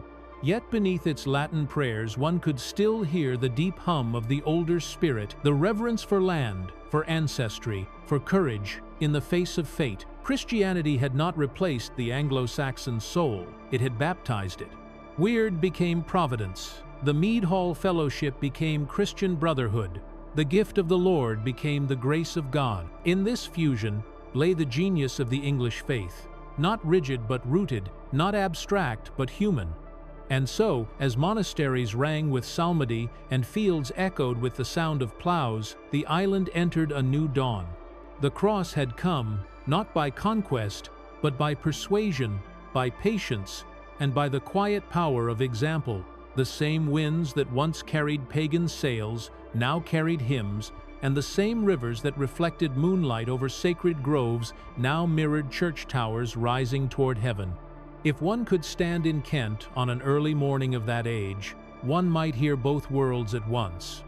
The low chant of monks drifting from Canterbury, and, far away, the steady ring of an anvil where a blacksmith murmured an old charm before striking iron. The two melodies mingled, neither silencing the other, creating a harmony that would echo through centuries. Out of it grew a civilization that cherished faith but remembered wonder, that built cathedrals but still planted yew trees beside them, that could pray in Latin yet dream in English. Thus did Augustine's small mission, born of Gregory's vision and carried across gray waters by weary men, become the spark of something vast, a union of heaven and earth, Rome and Britain, spirit and soil. And as night falls over that remembered island, the faint sound of their chant still seems to linger on the wind, a promise that light, once kindled, never truly dies. Kings and kinships, royal bloodlines and tribal alliances. As Christianity took root and the cross began to rise where the hammer once hung, England was still a mosaic of small, competing kingdoms, each ruled by men whose authority was as fragile as the loyalties that sustained it. And yet, from their rivalries and kinships would grow the structure of a nation. The early Anglo-Saxon kings were not distant figures of divine right, but chieftains whose power flowed through blood, courage, and the ancient fabric of oath and gift. Each realm, Kent, Sussex, Essex, East Anglia, Mercia, Northumbria, and Wessex, was bound together less by geography than by personal allegiance. And at the center of every allegiance stood the king, the signing, a word that meant not simply ruler, but literally the one of the kin, a man who embodied the spirit of his people and their ancestors. His crown was not yet of gold, but of reputation. A good king was generous, brave in war, just in peace. He was the source of law, the giver of rings, the father of his land. His hall shone brightest, his table fed the widest company, his name carried furthest along the trade routes and into the songs of poets. Around him gathered his Thegns, his sworn companions, who pledged to fight and die for him, as he in turn promised to protect and reward them. This bond, known as comitatus in the old tongue of Rome but far deeper in spirit, was the foundation of Anglo-Saxon society. A man's honor lived or died with his lord, and to abandon that duty was the blackest of shames. The poets would later tell of warriors who, after their lord fell in battle, refused to flee, choosing instead to meet death rather than outlive their loyalty. In such stories, loyalty itself became a kind of immortality. Kingship, however, was not hereditary in the simple sense. It moved through families according to the strength and favor of lineage rather than mere birth order. The Anglo-Saxons traced their dynasties back to divine ancestors, often to Woden himself, as if to say that the gift of rule was part of the same sacred rhythm that governed harvest and tide. To claim descent from gods was to claim the power to mediate between heaven and earth. Yet even divine ancestry could not shield a weak king from downfall. In the mead halls, alliances were sealed by marriage, gifts, and shared memory. But envy and ambition lay close beneath the surface. A cousin wronged, a brother slighted, a neighboring lord insulted each, could spark feuds that burned for generations.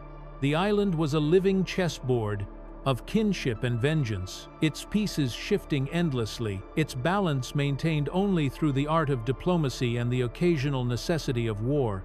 Yet through these turbulent centuries, something remarkable occurred: the habit of cooperation. Kings met in council to settle disputes, to agree on boundaries, to discuss matters of faith. Out of such gatherings emerged the seeds of the Witan, the council of wise men that would one day advise even the mightiest of monarchs. The concept of government by council, by shared wisdom rather than solitary decree, was already stirring in these dim centuries, like a fire banked beneath the ash. The role of kinship in politics cannot be overstated. Every alliance was also a family matter, every feud a wound in the bloodline. Marriages were weapons as sharp as swords, binding kingdoms together through the fragile thread of union. A daughter of Kent might marry a prince of Northumbria. A Mercian king might take a bride from Wessex to secure peace along his borders. Women in this world, though often unseen in the chronicles, were the weavers of stability, their dowries and wombs carrying both land and lineage. Queens like Bertha of Kent and Ethelbert of Northumbria were diplomats in their own right, mediators between faiths and courts, their influence quietly shaping policy through persuasion rather than decree. Around them moved the households of nobles, the guesths and servants who formed the retinue of every hall, all bound by the intricate web of loyalty that made the early kingdoms function. Each oath, each feast, each gift reinforced the invisible threads that tied the social fabric together. To refuse hospitality was insult. To break an oath was sacrilege. The mead cup that passed from hand to hand in the hall was more than drink. It was the symbol of mutual obligation, the liquid memory of the realm. While kings contended for supremacy, the church, still young and learning its place in this warrior world, served as both mirror and mediator. Bishops and abbots became counselors, scribes, and chroniclers, recording lineages, legitimizing claims, and sanctifying rule. To be anointed by holy oil was to be crowned not just by men but by heaven itself. The new faith gave kingship a sacred vocabulary. The ruler became shepherd, his kingdom the flock. Yet even within this Christianized vision, the older sense of fate lingered. Kings still wore amulets beneath their robes, still sought omens before campaigns, still believed that weird watched over their thrones as it did their ancestors. In their minds, the cross and the spear were not enemies but companions, each representing strength of a different kind. And as the language of the hall merged with the language of the church, England's identity began to take shape, a blend of courage and conscience, of blood and blessing. The greatest of the early kings sought not just survival but glory. Ethelbert of Kent, who welcomed Augustine, ruled wisely, and became the first to set his laws in writing, giving his people the stability of precedent. Raedwald of East Anglia, whose magnificent ship burial at Sutton Hoo would one day reveal the artistry and reach of his age, balanced pagan and Christian loyalties with statesmanlike grace. In Mercia, kings like Penda and later Offa built realms of ambition and trade, their borders stretching across the heart of England. Offa, in particular, left a mark that can still be traced in earth itself, the great dike that bears his name, a wall of soil running for miles along the Welsh frontier, both barrier and symbol of order. In Northumbria, a golden age of learning blossomed under kings who patronized scholars and saints, producing poets like Cedmon and thinkers like Bede. Wessex, though slower to rise, nurtured a line of pragmatic rulers who would one day bring all others under their sway. In each of these realms, the idea of kingship matured, no longer just a warlord's dominion but a steward's duty, a balancing of divine will and human justice. Beneath the grandeur of these courts lay the intricate world of local lords and free farmers whose loyalty sustained the crown. The king's writ extended only as far as his messengers could travel, so authority was a matter of trust. Thegens acted as judges, captains, and tax gatherers. Reeves oversaw the villages. Monks kept records. The system was loose but resilient, anchored in custom rather than bureaucracy. At its heart was reciprocity. The ruler gave protection and land. The ruled gave service and respect. When a king failed in generosity or justice, his support withered quickly. Power in this age was never abstract. It had to be embodied, visible, heard in the voice of the giver, felt in the weight of the gift. Hence the ceremonial nature of politics. The gatherings, the feasts, the processions, each reinforcing hierarchy through spectacle. Yet even the humblest freeman had rights recognized in the Wergeld, the man price that assigned value to every life. It was a rough equality of acknowledgement, a recognition that society, like kinship, depended on balance. As these kingdoms matured, they began to look beyond their borders, not only for conquest but for recognition. Diplomacy stretched across the sea to the Frankish and papal courts.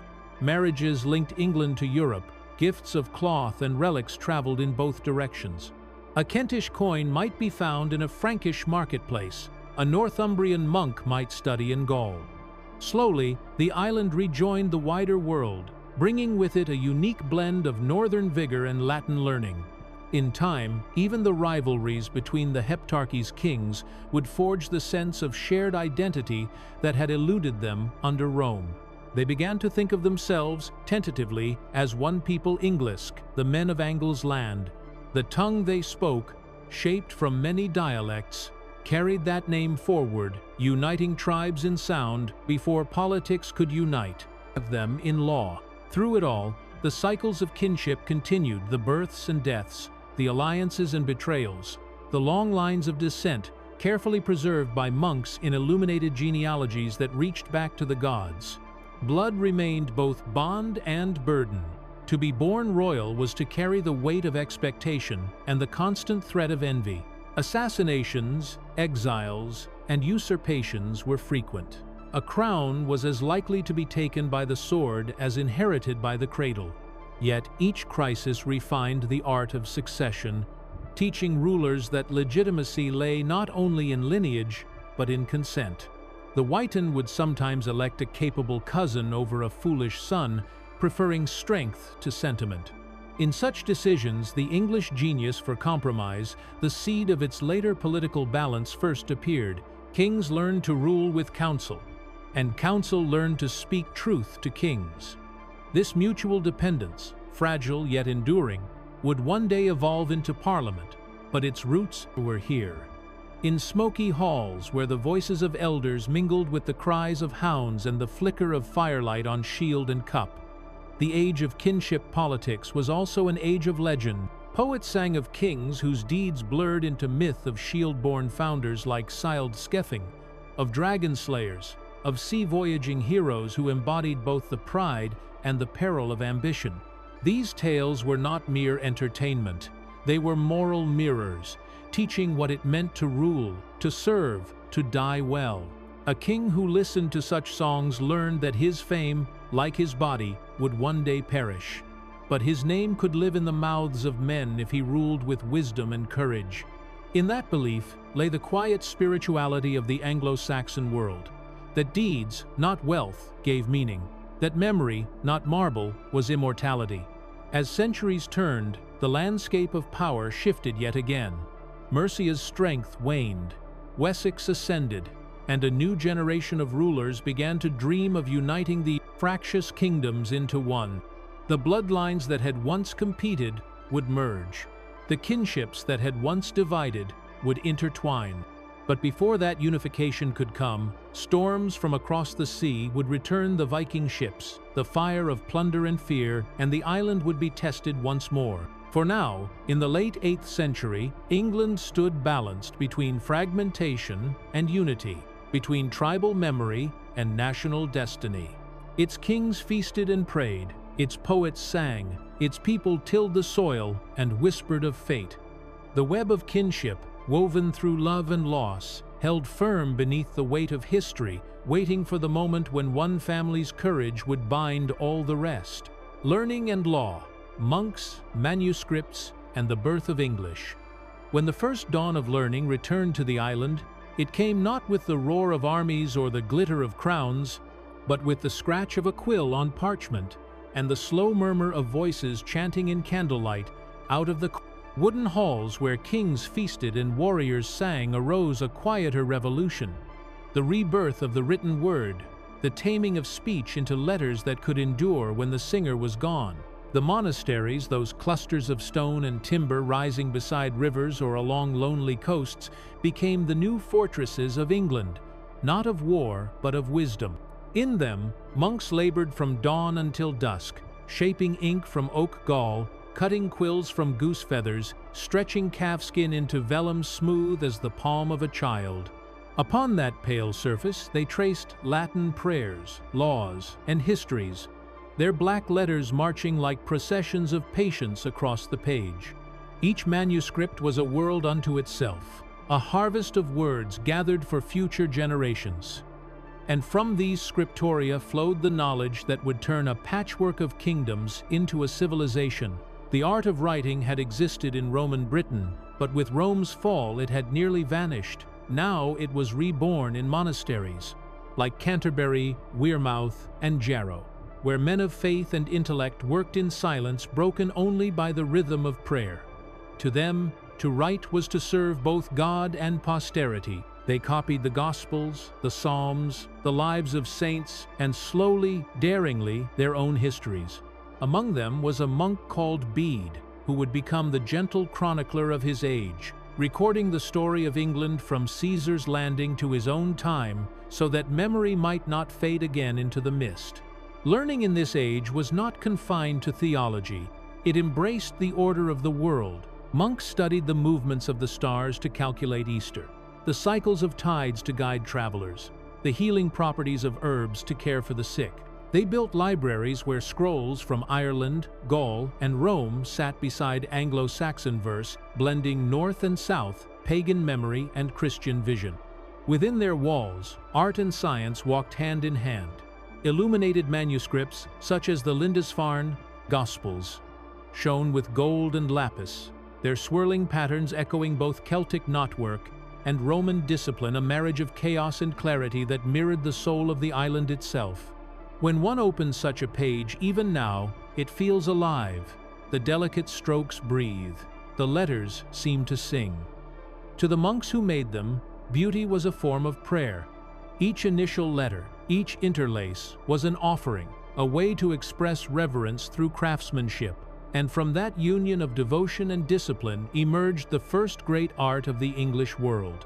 The spread of literacy also brought law into written form. The spoken codes of kinship and compensation, once preserved only in memory and song, were now shaped into documents that kings could proclaim and judges could enforce. The earliest of these, the laws of Ethelbert of Kent, were written soon after his conversion around the year 600, simple, direct, and humane. They listed the worth of a man's life, the fines for injury, theft, and betrayal, ensuring that vengeance could yield to order.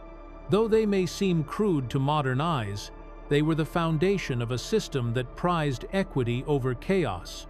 From Kent, the habit spread. Every great ruler thereafter set his laws in writing, refining them with each generation.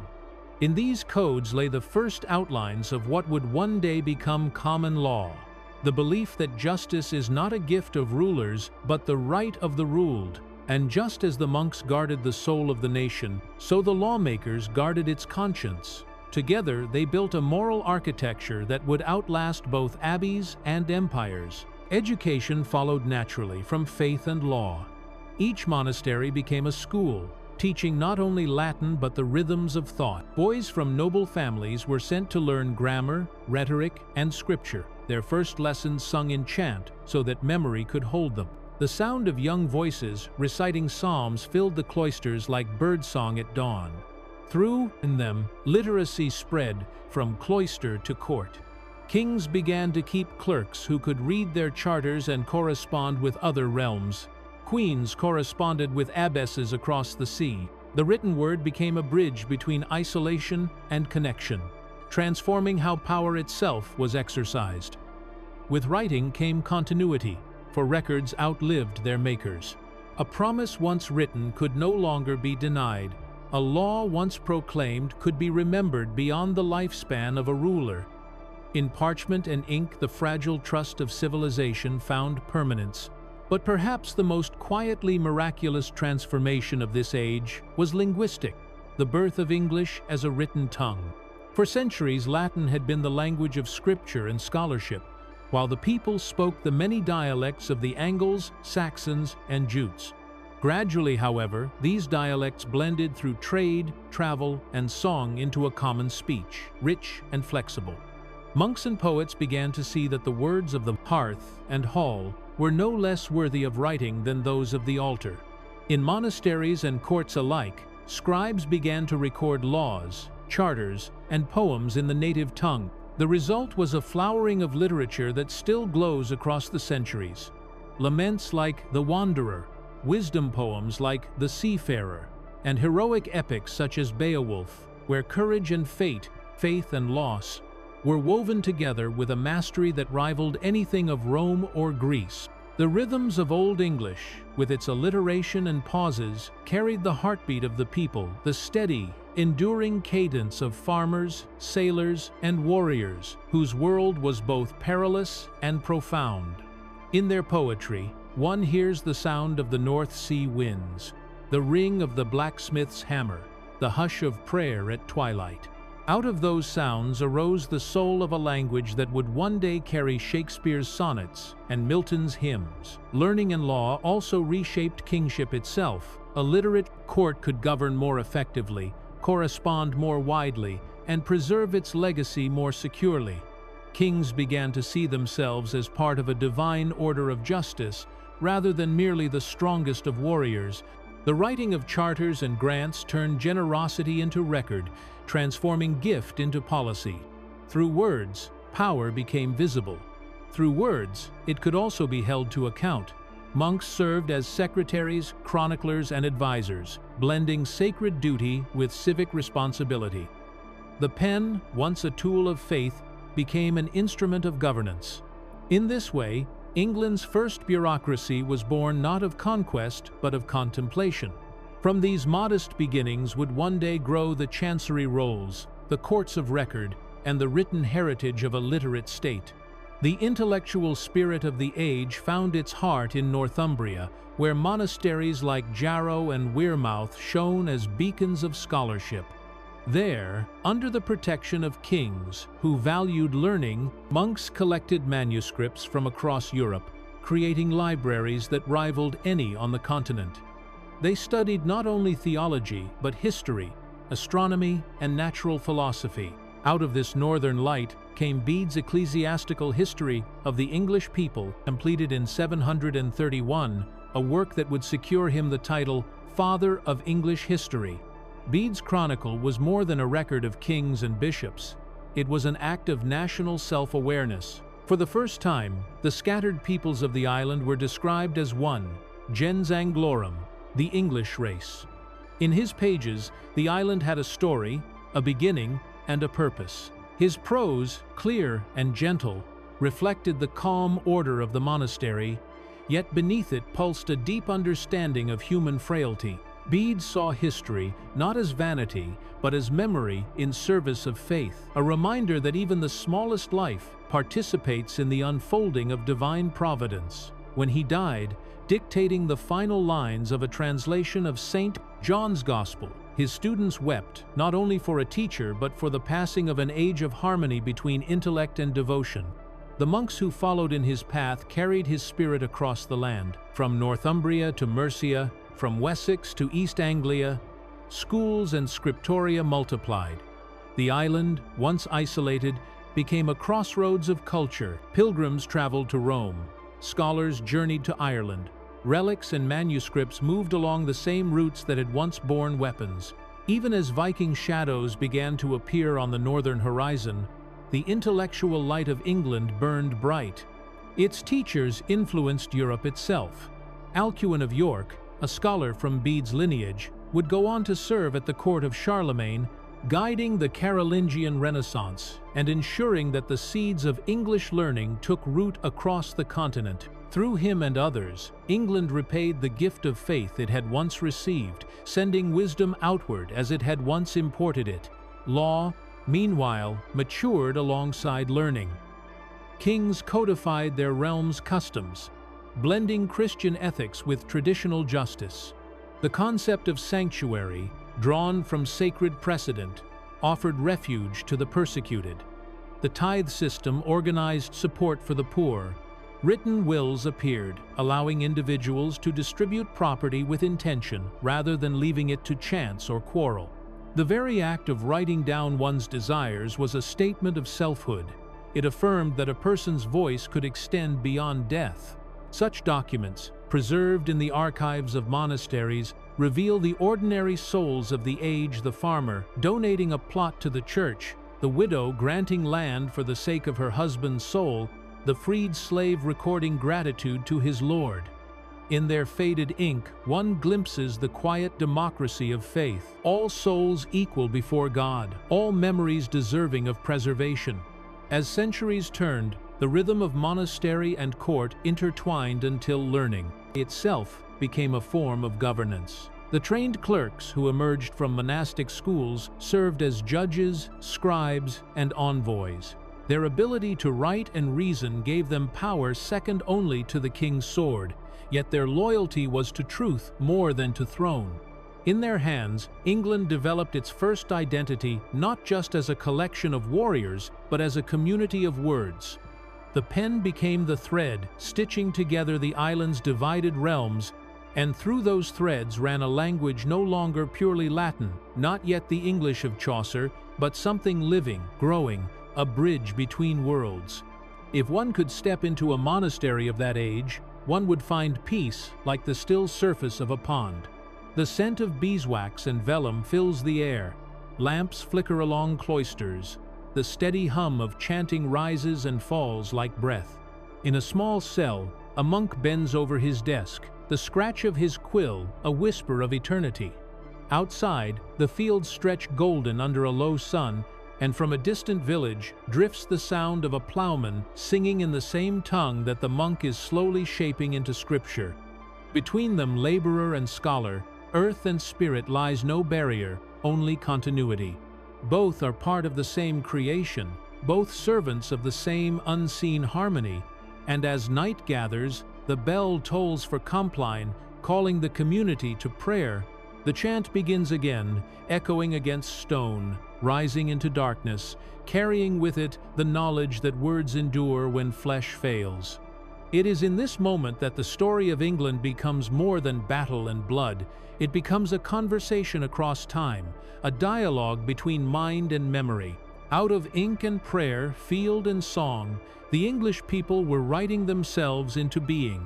Mercia ascendant, the power of Offa and the southern realm. As the 8th century deepened, England, still a land of many crowns and shifting loyalties, found its balance tilting toward the heart of the island, to the broad, green valleys of the Midlands, where the River Trent wound lazily between meadows and low-wooded hills, and where a kingdom called Mercia began to rise like a tide beneath the patchwork of lesser realms. For generations, Mercia had been a borderland, its name itself meaning the frontier people, lying between the northern power of Northumbria and the southern strength of Wessex and Kent, yet under a line of formidable rulers, and above all under one towering figure, King Offa. It transformed from frontier to center, from marcher lordship to empire. The story of Mercia's ascent is not merely a tale of conquest, but of unification, diplomacy, and the shaping of an English identity still in its infancy. To understand Offa's world, one must imagine a realm alive with both violence and vitality. Wooden halls blazing with torches, markets humming with traders from across the channel, monks copying charters in the shadow of royal ambition, and across it all the hum of a language that was slowly binding its tribes into one people. Offa's reign, from 757 to 796, spanned nearly 4 decades of relative stability, rare in an age when most kings were lucky to rule a handful of years, and his power extended farther than any before him, stretching from the Welsh mountains to the borders of East Anglia, from the Humber to the Channel. Yet his greatness lay not only in might, but in vision. He imagined, perhaps for the first time, an England that could speak with one voice.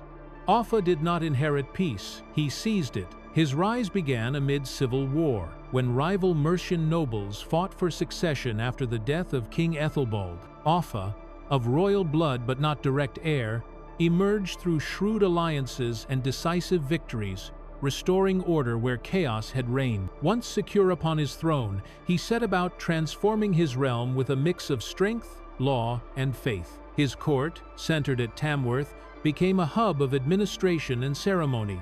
There, beneath the wooden beams of his great hall, warriors pledged allegiance, bishops debated doctrine, and envoys from distant lands presented gifts.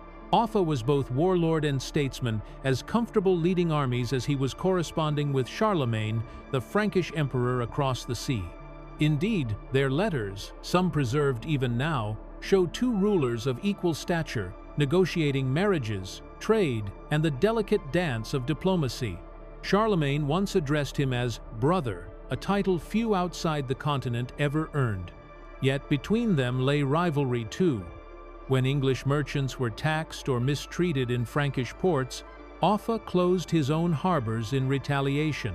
It was the first flicker of England's later spirit, proud, independent, unwilling to bow even to an emperor. Under Offa, Mercia flourished in trade and governance. The rivers served as highways, carrying goods and news across the land, while roads, some built on Roman routes, linked towns and markets. London, though not yet the capital of a unified realm, grew in wealth under Mercian influence, its wharves busy with ships laden with wool, salt, and honey bound for the continent. To manage this growing economy, Offa introduced the silver penny, a uniform coin stamped with his name and image, one of the earliest symbols of central authority. Beautifully struck with Latin inscriptions, these pennies became the standard currency across the island and beyond, setting a precedent for centuries of English coinage. A coin, after all, is both tool and message. It travels farther than armies and lasts longer than treaties, carrying the face of the ruler into every hand. Offa understood that power, and through his pennies his presence was felt in every marketplace. His realm also saw an early experiment in bureaucracy. Charters were issued granting land to nobles and the church, sealed with the authority of royal scribes. These documents, written in elegant Latin on parchment, remain among the earliest, surviving records of structured English government. But Offa's might rested not only on administration, it was forged in the crucible of war. To the west lay Wales, a rugged land of independent princes who raided Mercian borders as readily as they traded with them. To guard his realm, Offa undertook one of the most ambitious engineering feats of early medieval Europe, Offa's Dyke, a massive earthwork stretching nearly 150 miles along the Welsh frontier. Rising up to 12 feet high and running from the Dee estuary to the Wye, it marked both boundary and statement. Its construction required thousands of laborers and years of effort, cutting across hills, forests, and rivers. To stand upon it, gazing west toward the mountains, was to see the tangible edge of a kingdom, an early vision of borders not merely defended by men but defined by design. Though its exact purpose was likely both practical and symbolic, it endures even now as one of the most remarkable legacies of Offa's rule. A scar upon the landscape that whispered, "Here lies Mercia, and beyond it, the other." Yet Offa was not simply a conqueror of land, he sought to conquer hearts through faith. His alliance with the church was deep, though not without tension. He founded monasteries, endowed cathedrals, and corresponded with popes, securing the creation of a separate archbishopric at Lichfield to rival that of Canterbury, an assertion of Mercian independence even in matters of the soul. The Pope approved reluctantly, recognizing that in Offa's realm, spiritual authority and royal ambition were inseparable. The society that flourished under Offa was layered and alive. At the top stood the royal house, its lineage traced proudly to the god Woden, its members adorned in fine cloaks, gold brooches, and jeweled swords. Beneath them were the ealdormen and the Dines, local nobles who governed shires and led men to war. Below them, the freemen farmers, craftsmen, and traders whose labor fed the realm. At the base, the sea orals and thralls, bound to the land or to service, whose toil sustained the whole. Yet within this hierarchy there was movement. Through bravery, loyalty, or the favor of the king, a man might rise. Offa's court was a place of opportunity as well as order, a gathering of minds and muscles drawn from every corner of his dominion. Poets recited praise songs, chroniclers recorded charters, envoys from Kent or East Anglia bent the knee. The hum of voices in many dialects filled his halls, and from their mingling the English tongue grew richer. Even law took on new refinement. Codes issued under Offa's authority built upon earlier Kentish precedents, addressing land tenure, inheritance, and the rights of the church. Justice, though still harsh by modern measure, was tempered by consistency. For the first time, England had a ruler whose reach extended not only through fear but through administration. Offa's power, however, was as human as it was monumental. He ruled with iron and mercy alike, balancing between alliance and suspicion. His relationship with the church, though pious in appearance, carried undertones of control. When he founded St. Albans Abbey, it was both an act of devotion and a monument to his dynasty. The saint's relics, enshrined there, lent spiritual legitimacy to his reign, linking his bloodline to the sacred past. Even his diplomacy with Charlemagne bore both humility and pride. He sought marriages between their children, yet resisted any hint of subservience. In this, Offa reflected the paradox of the Anglo-Saxon spirit, both cooperative and fiercely independent. His letters reveal a mind both sharp and restless, one that grasped the need for unity even as he guarded his own supremacy. Perhaps he dreamed of a single kingdom, an England before its name existed, yet the web of rival bloodlines and ambitions made such unity fragile. When he died in 796, buried likely at Bedford, his power seemed unshakable. But within a generation, Mercia would wane, overtaken by new forces from Wessex. Still, his legacy endured in more than borders and laws. He had shown that the English could be one people under one crown, guided by intellect as well as sword. In the centuries that followed, poets would remember him as the mightiest of the Mercian kings, his name spoken alongside the great Charlemagne and later Alfred.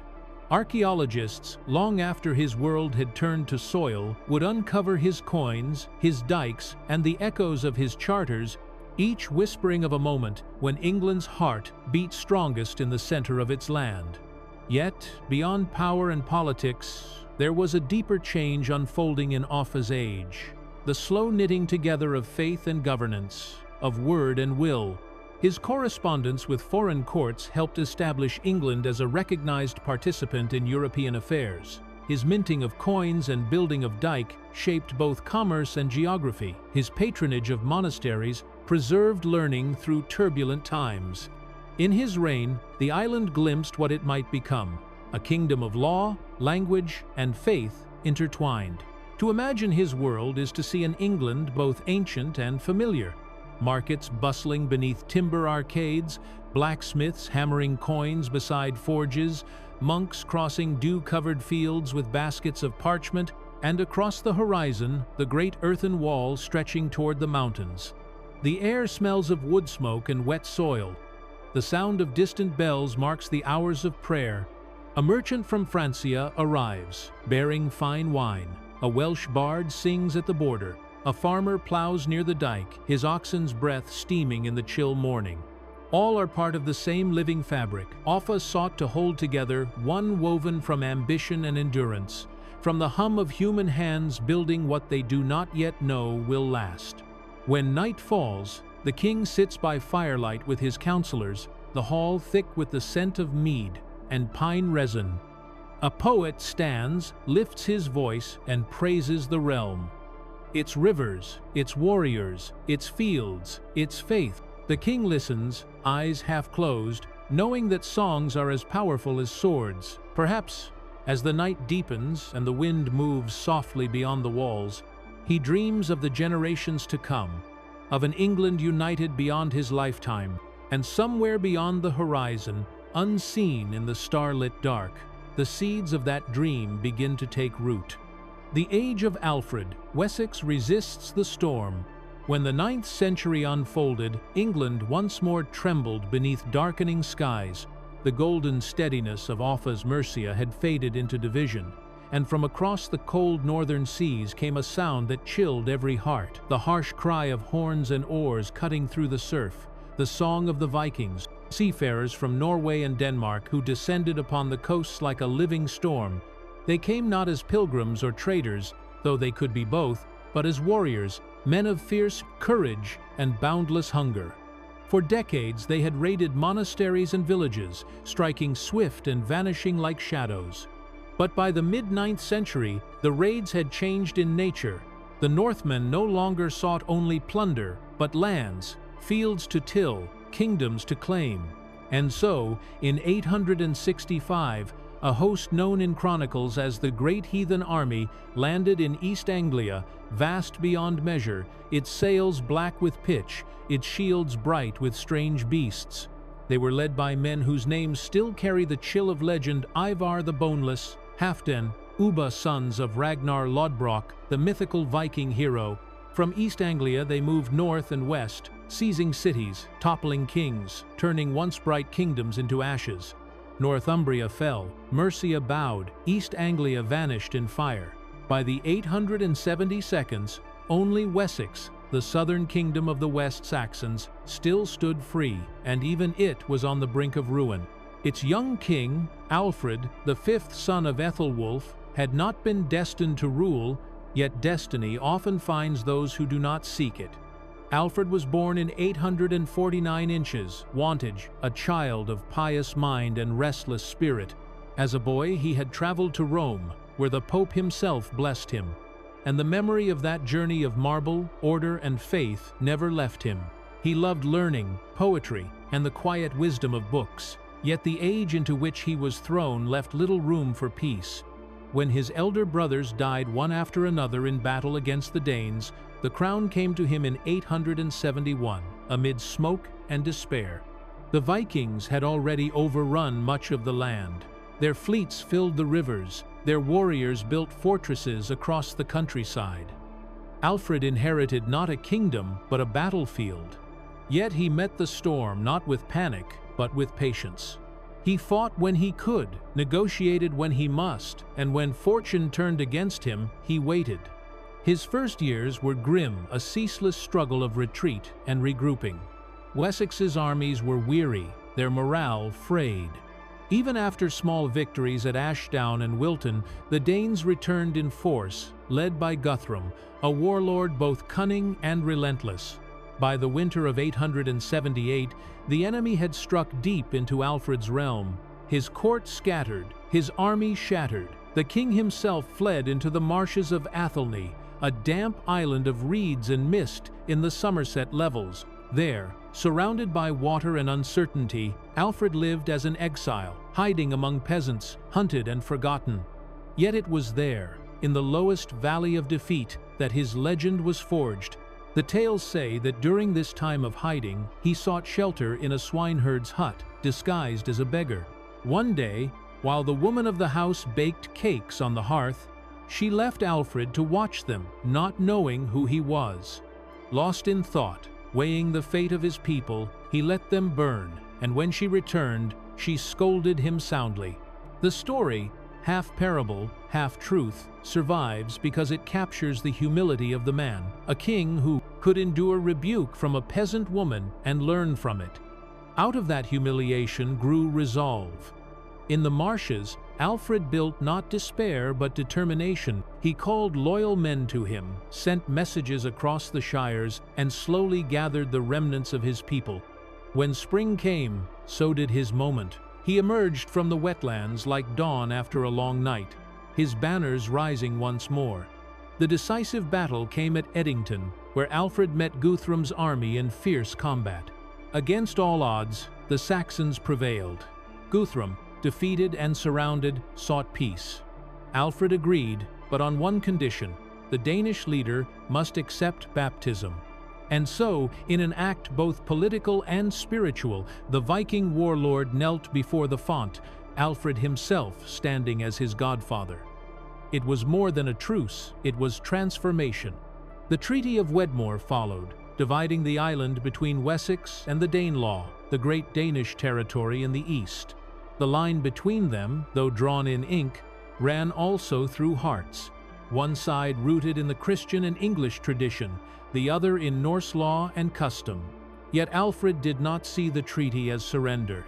He saw it as breathing space, a chance to rebuild what war had nearly destroyed. In the years that followed, he became not only a soldier but a lawgiver, scholar, and reformer, reshaping his realm with patience and foresight. Knowing that defense required preparation, he reorganized the army into a system of rotation. While half fought, the other half tended crops. He built burhs, fortified towns spaced across Wessex, each within a day's march of the next, so no region would ever again stand undefended. He strengthened the navy, creating ships larger and faster than those of the Vikings, the earliest stirrings of England's later sea power. His laws blended old custom with Christian morality, emphasizing mercy as well as justice. He insisted that judges be literate, that ignorance was no excuse for injustice, and he personally translated parts of the Bible and classical works into English, believing that wisdom should not be confined to Latin but shared with his people. "A king must be both shepherd and student," he wrote in spirit, "for knowledge is the staff of rule." In his hands, the English language began to flower as a vehicle of learning, not only of song. He translated Boethius's Consolation of Philosophy, Gregory's Pastoral Care, and parts of the Psalms, often adding his own reflections, gentle meditations on fate, virtue, and duty. These were not mere scholarly exercises. They were his way of rebuilding the moral spine of a nation fractured by fear. Alfred's court became a beacon of revival.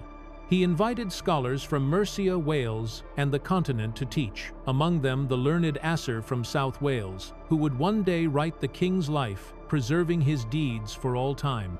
The royal hall at Winchester echoed not only with the clang of armor but with the sound of reading and recitation. Children of nobles learned letters. Monks copied texts by lamplight. Scribes recorded charters that extended Wessex's influence far beyond its borders. In these quiet labors, civilization returned. Alfred saw education as a weapon against darkness, a way to defend the soul when swords could no longer suffice.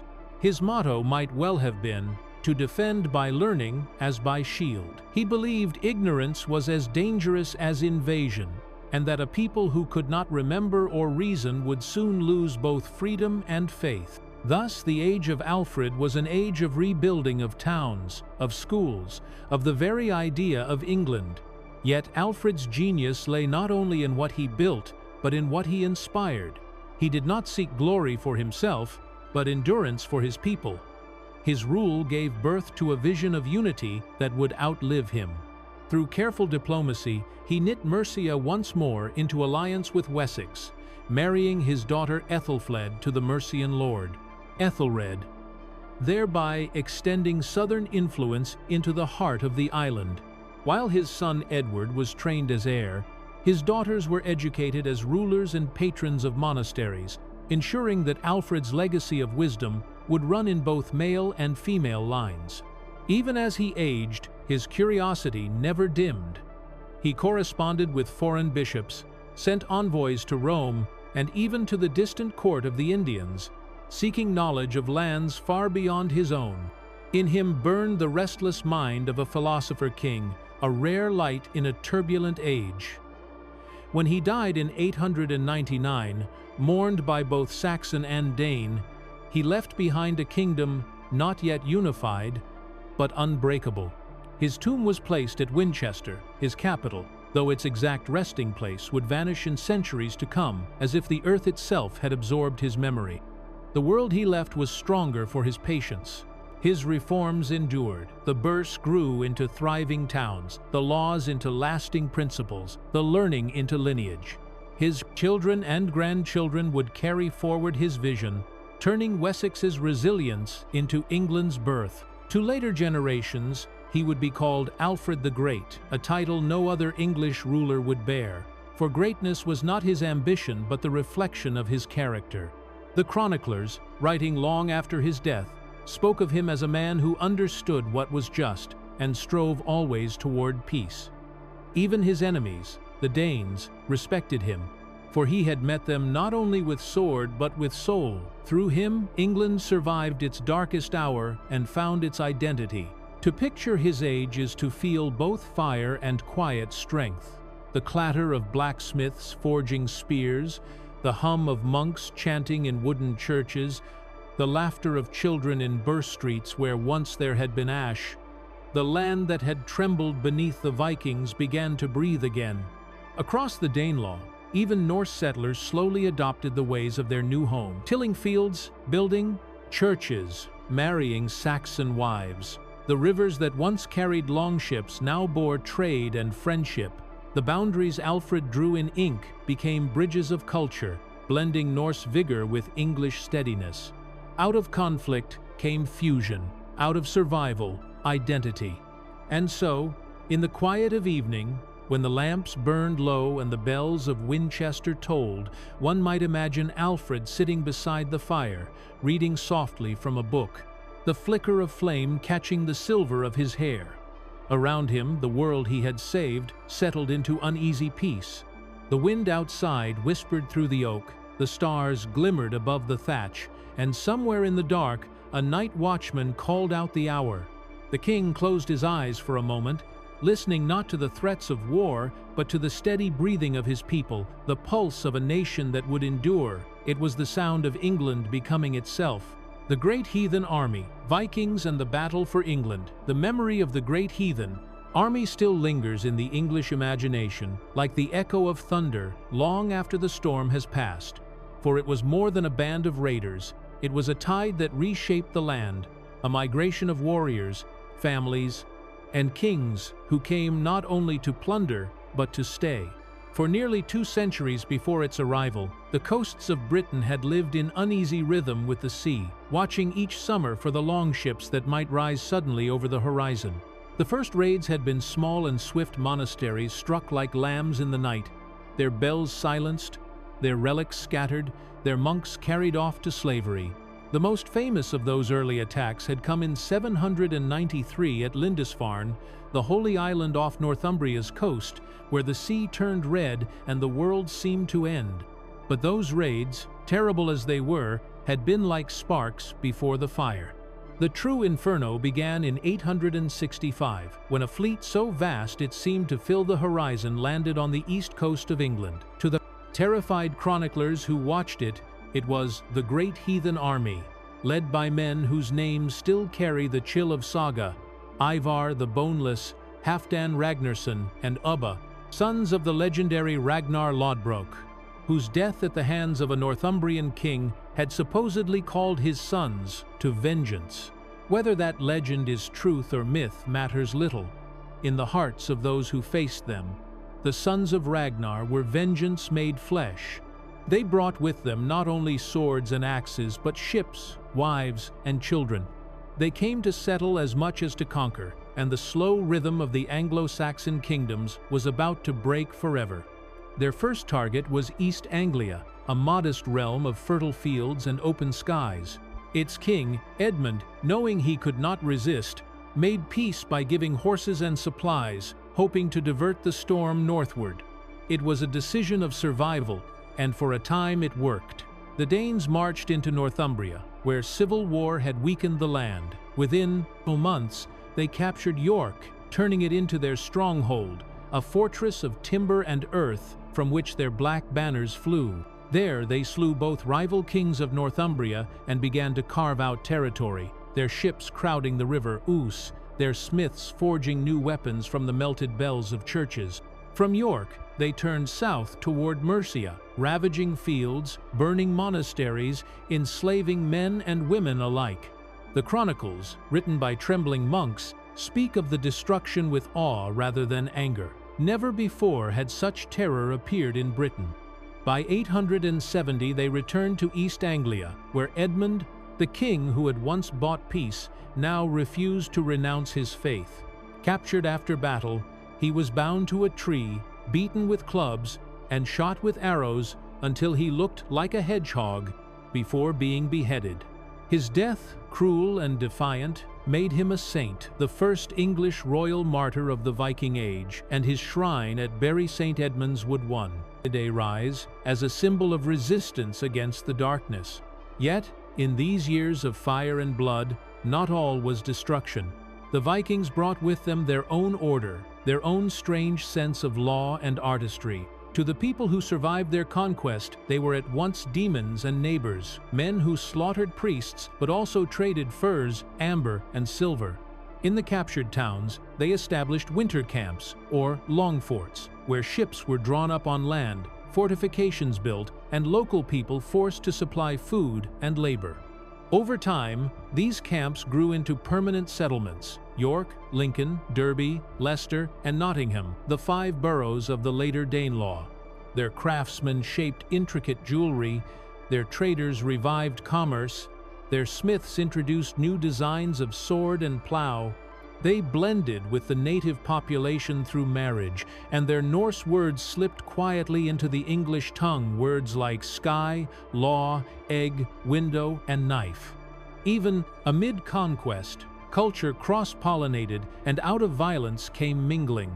The English learned from their enemies: new shipbuilding, new trade routes, new courage. But before that uneasy coexistence could take hold, the Great Army continued its march south, its hunger unending. In 871, the Vikings turned toward Wessex, the last unconquered kingdom. There they met resistance unlike any they had faced before. The young king, Alfred, newly crowned and weary from years of conflict, led his people in a desperate struggle to hold the line. That year became known as the Year of Battles, for the Saxons and Danes clashed again and again at Reading, at Ashdown, at Basing, at Meritoun. The fighting was brutal and close, shield to shield, axe against sword. Neither side gained final victory. The Danes retreated for a time but returned the following years with more ships, more men. Alfred, learning that force alone could not save his realm, began to think differently. He negotiated, paying tribute to buy time, fortifying strongholds to prevent surprise attacks. It was strategy rather than surrender, patience disguised as weakness. The Vikings moved north again, ravaging Mercia and dividing its lands. One of their leaders, Guthrum, settled in East Anglia, while others spread west into the Severn Valley.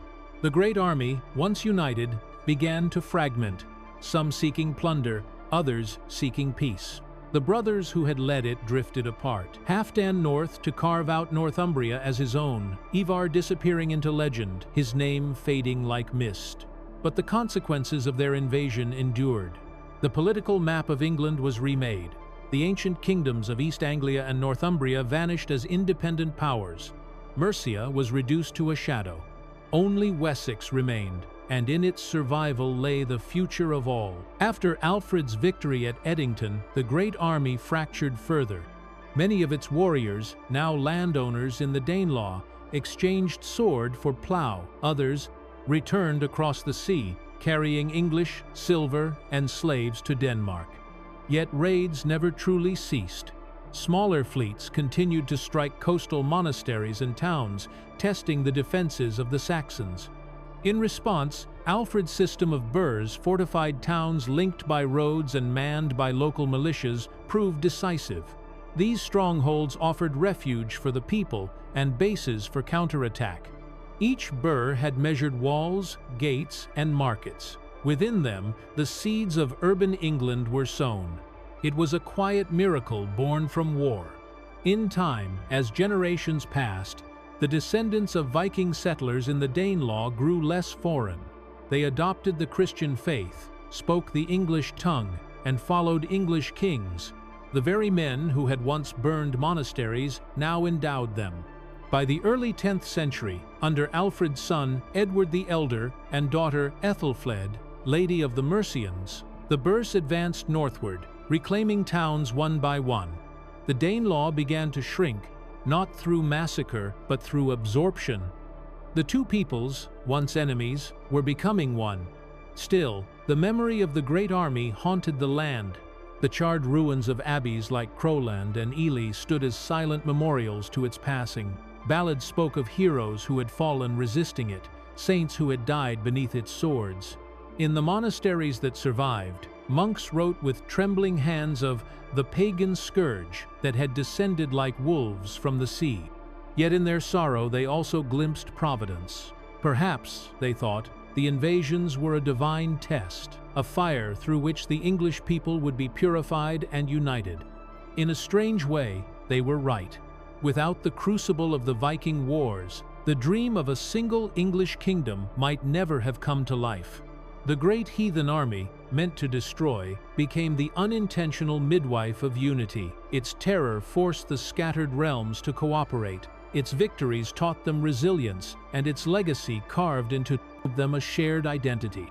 By the time the last of its leaders had faded into history, a new generation of Anglo-Danish children played in the same fields their fathers had fought over, their language already blending the sounds of two worlds. The storm had not broken England, it had reforged it. If you listen closely to the landscape even now, you can still sense its echo. The long ridges in the north mark the sites of Viking fortifications. The names of towns, those ending in by, thorp, toft, whisper of Norse settlers who turned battlefield into home. Beneath English churches lie graves of men buried with both cross and sword, symbols of a dual heritage. The English tongue itself still bears the trace of the North, its words of sea and sky and courage carrying the cadence of Norse speech. In every field where iron once clashed, the plow later passed, binding soil and memory together. The great heathen army came as a tempest, but from its ruin grew the calm of understanding, the slow merging of faiths, and the birth of a nation tempered by adversity. And when night settles upon the land, when the rivers glimmer under moonlight and the wind sighs through the reeds, it is easy to imagine the ghostly creak of oars upon distant water, the reminder of a time when chaos came from the sea, and from that chaos rose the quiet strength of England itself. Rebuilding a nation. Education, faith, and recovery. When the fires of war at last dimmed and the echoes of axes faded into memory, England stood blinking in the fragile light of peace, its wounds deep, but its spirit unbroken. The years of the Viking invasions had left scars upon the land, villages burned, churches in ruin, families scattered, but from those scars would grow the quiet strength of renewal.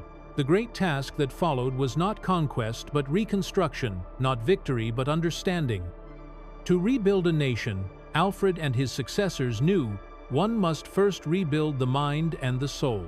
And so, in the tranquil decades that followed the peace with Guthrum, a transformation began subtle at first, like shoots rising through ash, but destined to blossom into the flowering of English civilization.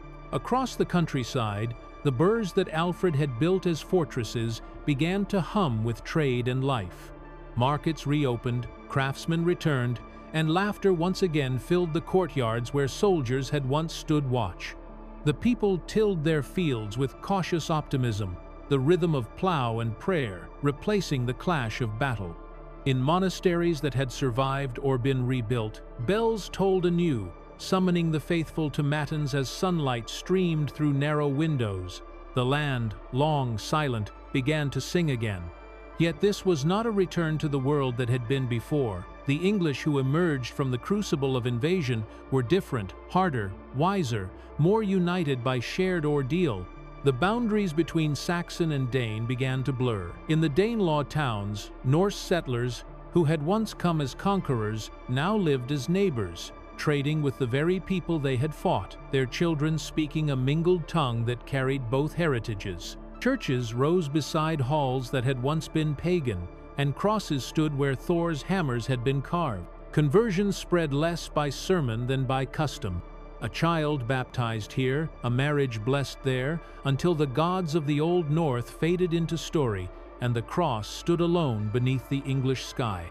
But even within this new faith, the echo of the old remained a reverence for nature, a fatalistic courage, a love of community that made the Christianity of the English people uniquely their own.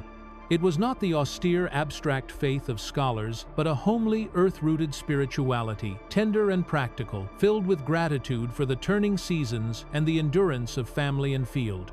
The priests who served it were often farmers as well as shepherds of souls, their sermons filled with advice on both heaven and harvest.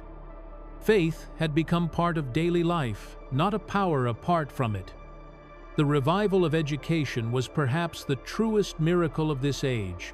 Alfred had once lamented that learning had decayed in England, that few could read the very laws they were meant to obey. Now, under his successors, his son Edward the Elder, his daughter Ethelflaed, and later his grandson Athelstan, that decay was reversed. Monasteries once again became schools, and bishops traveled the land teaching letters to noble and common alike. In Wessex and Mercia, scribes copied books by lamplight, translating Latin texts into the growing English tongue so that wisdom might no longer be confined to a few. Education was seen not as luxury, but as necessity, the mortar that would hold the rebuilding together. The king's court became a center of scholarship. Foreign monks were invited from Ireland and Francia to teach. Grammar and theology flourished beside law and history. Children of the Jains learned to read charters and psalms. Even warriors learned to carve runes and words upon their weapons, not as spells but as memories. Knowledge was once again a weapon, but now it was wielded for peace. The scriptorium replaced the battlefield as the workshop of destiny. The language of this rebirth was English itself.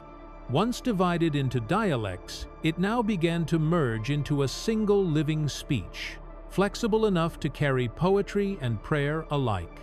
The Anglo-Saxon chronicle, begun under Alfred's hand, continued to grow under his heirs, recording year by year not only the deeds of kings but the weather, the harvest, the comets, the births of abbots and queens. It was history not written from above, but from within, the voice of a people becoming self-aware. The chroniclers wrote in simple, powerful prose, clear as water, direct as sunlight, so that even those who could not read might hear it spoken aloud and feel its truth. From this chronicle, the English gained something new: memory. A nation without memory is like a man without a soul. But through these words, the island remembered itself. Faith and law worked together to knit the fractured land. Alfred's code, refined by Edward and Athelstan, became the foundation of a justice that blended mercy with order. Punishment still existed, but so did pardon. The principle that a man's worth lay not in birth but in behavior began to take hold. The wergild, once a price on life, now became a measure of equality before law. The church, too, grew stronger, not as a rival to kingship but as its conscience. Bishops advised rulers, monks chronicled their deeds, and abbesses, often noblewomen, governed great estates with wisdom and fairness. The partnership of crown and cowl, of sword and cross, gave England a stability rare in Europe. At a time when the continent still trembled under invasions, the island became a haven of order, a place where trade flourished and learning revived. Rebuilding also meant reconciliation. In the old Danelaw towns, York, Lincoln, Leicester, Stamford, Nottingham, the mixture of cultures produced vitality. Markets thrived, artisans from both traditions exchanged skills, and Norse traders connected England to the far north once more. Ships from York sailed to Norway and Denmark, laden with cloth, grain, and silver. Ships from Dublin brought wine and glass. The idea of England as both island and crossroads began to take shape. In this mingling, the English learned tolerance born not of philosophy but of necessity. They had seen too much war to crave more. Their faith became gentler, their laws wiser, their art more compassionate.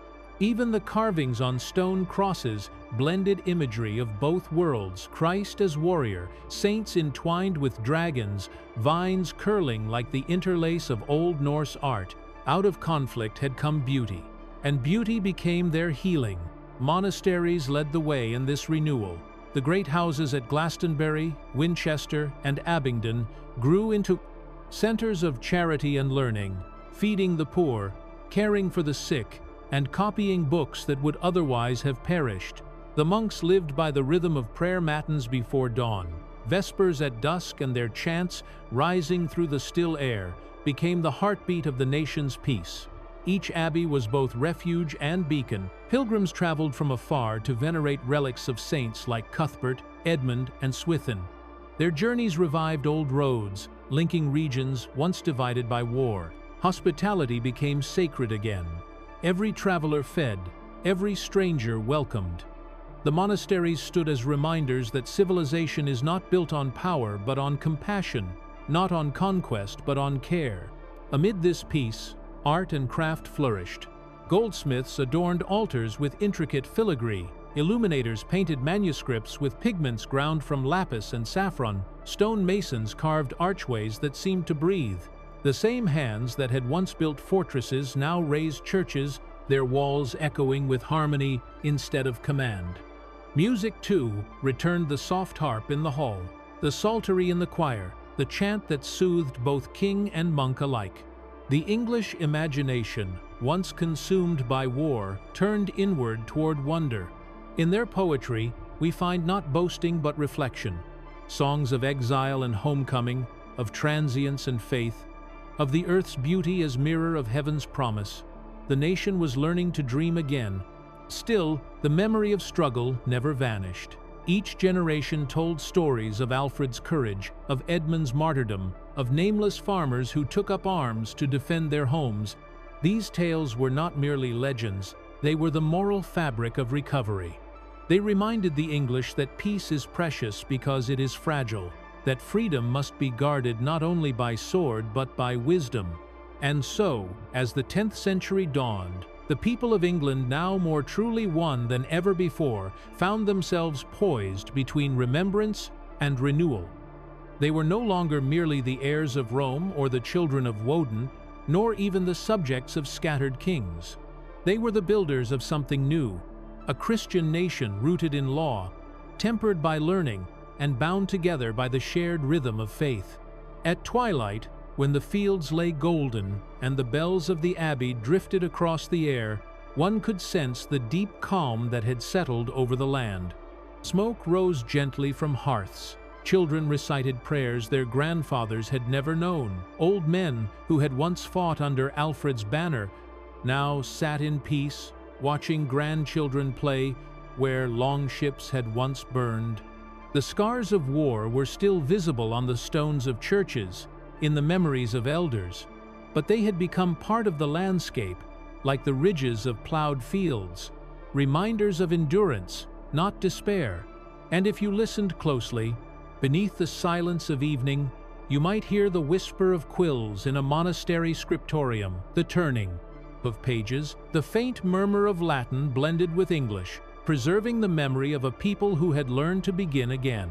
For in that fragile peace, in that slow rebuilding of heart and mind, England was not merely surviving, it was awakening. Ethelred, the unready, betrayal, Danegeld, and invasion. As the soft peace of the 10th century ripened into its twilight, the realm Alfred had forged through fire and patience began to drift once more toward darkness. Not through sudden collapse, but through the slow erosion of vigilance, the kind of weariness that comes to nations grown accustomed to safety. After generations of relative stability, England under the House of Wessex had become rich, organized, confident, and perhaps too confident. Its kings had united the island from sea to sea, its monasteries gleamed with gold and song, and its laws reached into every shire. Yet beneath that golden surface, cracks began to spread, rivalries among nobles, greed among courtiers, and a complacency born of long peace. Into that delicate moment stepped King Aethelred, later called the Unready. Though the word in its true Old English form, unrad, meant not unprepared but ill-advised, a ruler of poor counsel. It was an epithet both unfair and tragically precise, for Ethelred's reign was not one of cowardice but of confusion, a time when wisdom failed, alliances frayed, and England once again faced the old terror rising from the northern seas. He was only 12 when his father, King Edgar the Peaceful, died in 975, and the throne passed amid blood and whispers.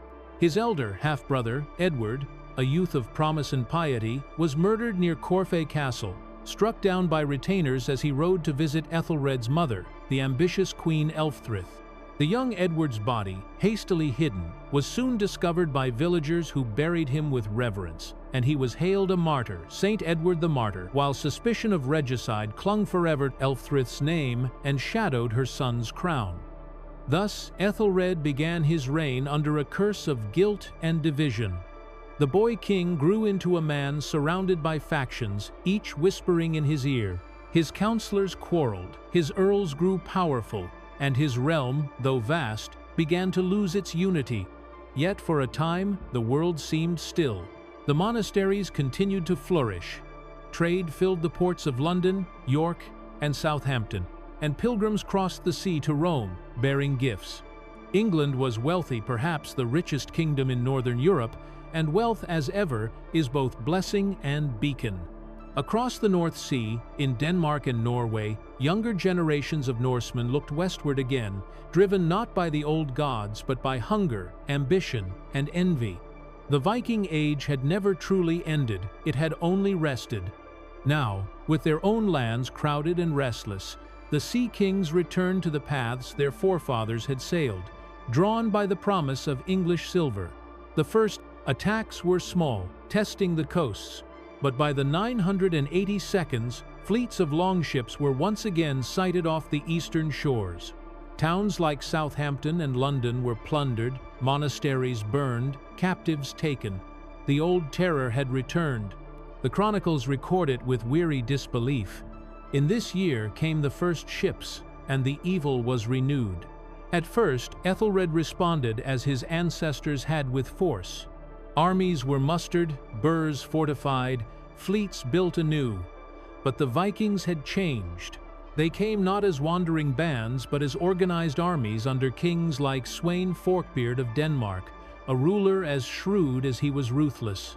Their fleets were larger, their coordination tighter, and their appetite greater.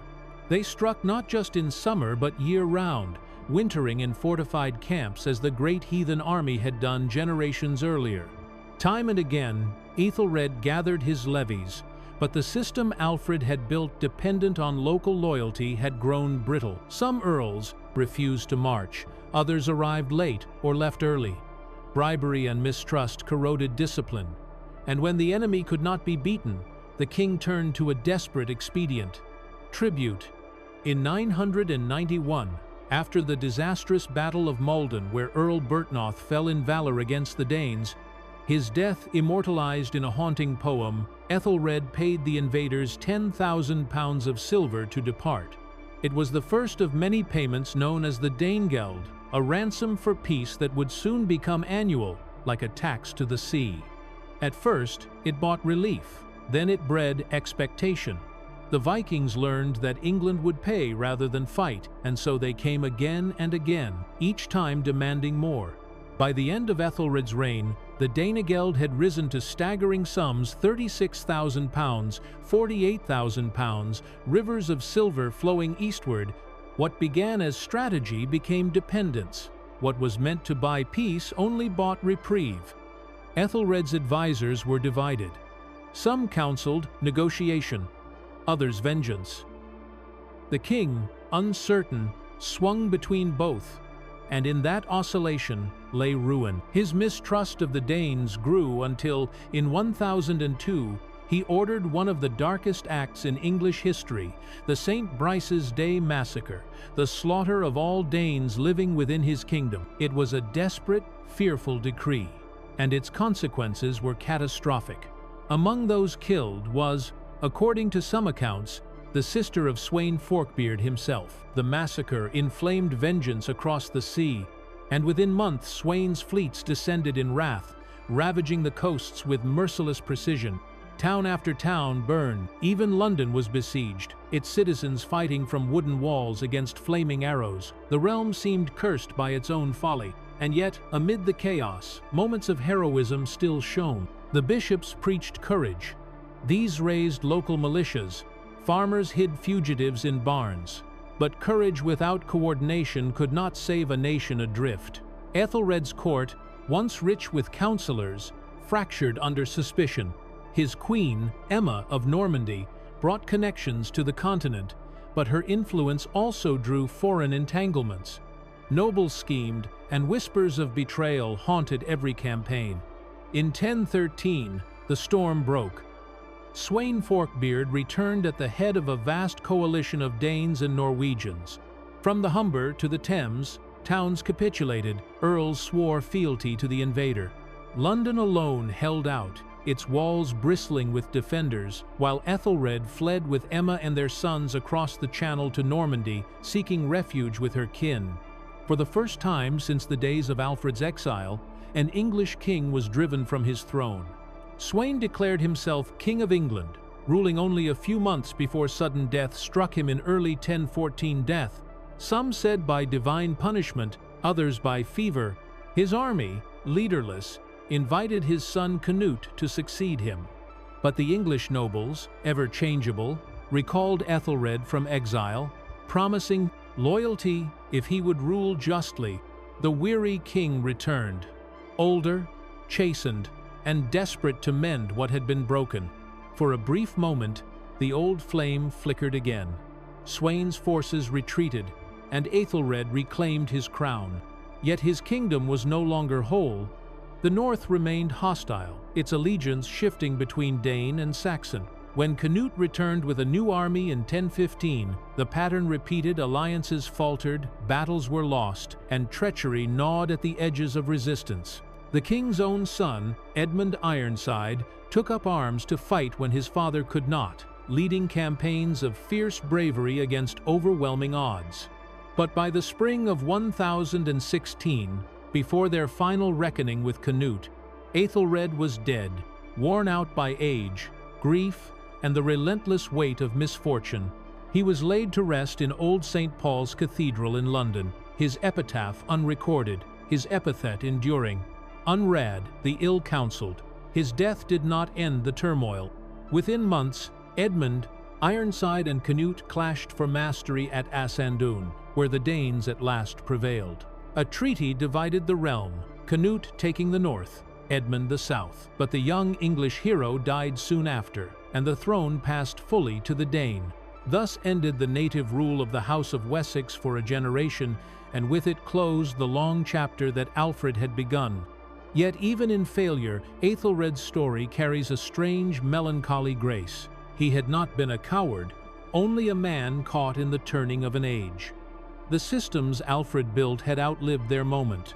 The world had changed, and England had grown too rich to defend itself as it once had. The lesson of Ethelred's reign would echo through centuries, that peace without preparedness is illusion, that gold cannot buy security, that fear breeds folly. And yet, from his line, hope would return. His sons by Emma Edward the Confessor and Alfred Atheling would survive in exile, carrying with them the memory of a lost kingdom, the dream of restoration that would one day light the road to the Norman conquest. To picture his England at the end is to see a land both weary and beautiful, fields untended, churches charred, yet still in the quiet between invasions, moments of ordinary grace. The River Thames flowing beneath London Bridge, fishermen casting nets as dawn breaks, monks kneeling amid ruins, rebuilding walls stone by stone, a mother teaching her child the Lord's Prayer, her voice trembling but steady. History remembers kings by their victories, yet it is in their struggles that nations find their reflection. Ethelred's England was not glorious, but it was human, flawed, frightened, enduring. And though the sea once more had brought conquest, the English soul, tested and tempered, would rise again. The storms of the north had come to claim the island, but from within that storm would emerge something new, a blending of Saxon and Dane, of courage and endurance that no invasion could erase.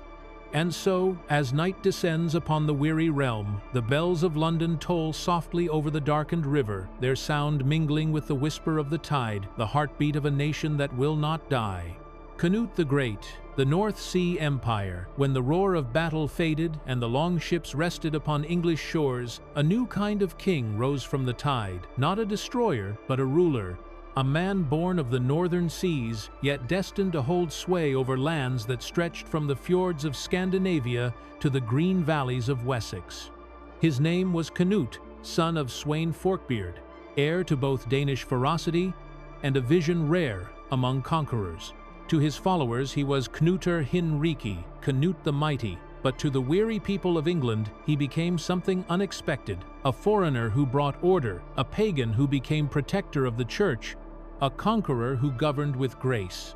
When Aethelred's son, Edmund Ironside, fell in 1016, the last embers of Saxon resistance flickered out, and Canute stood unchallenged as master of the realm. Yet what he chose to do with victory set him apart from those who came before. Rather than rule as an outsider, he sought to become an English king, not merely in title but in soul.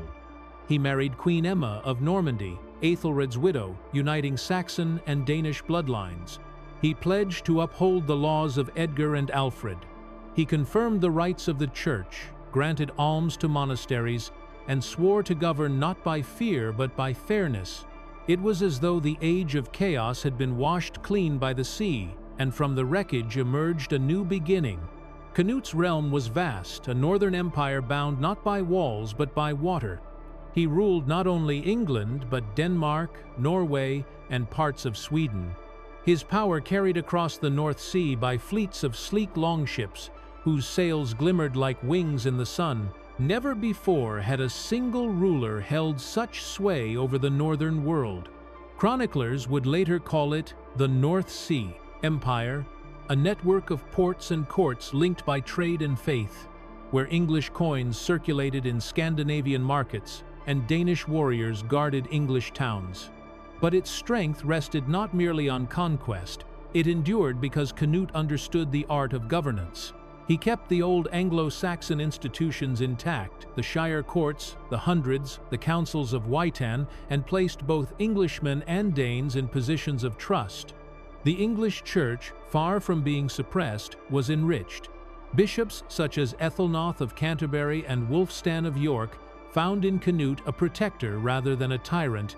Wulfstan, the fiery preacher who had once denounced the sins that brought the Danes upon England, now wrote sermons praising the justice of the Danish king.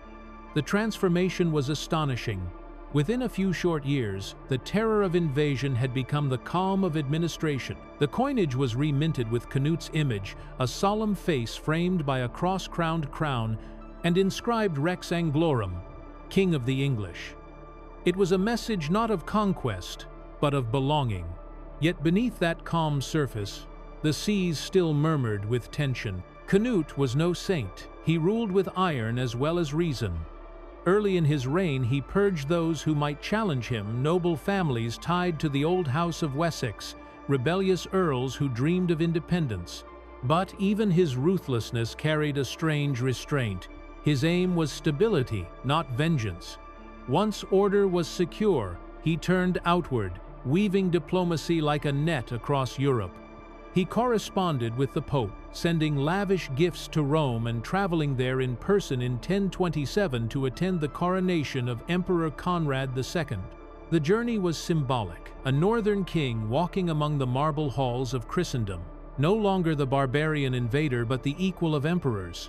His letters from that pilgrimage survive, filled with humility and wisdom. He promised to ease the tolls and hardships for English pilgrims journeying to Rome, to protect monasteries, to rule justly in the fear of God. In that act, the Viking Age seemed to soften into something gentler, as though the old gods of Asgard had yielded at last to the cross. Within England itself, Canute governed with remarkable balance.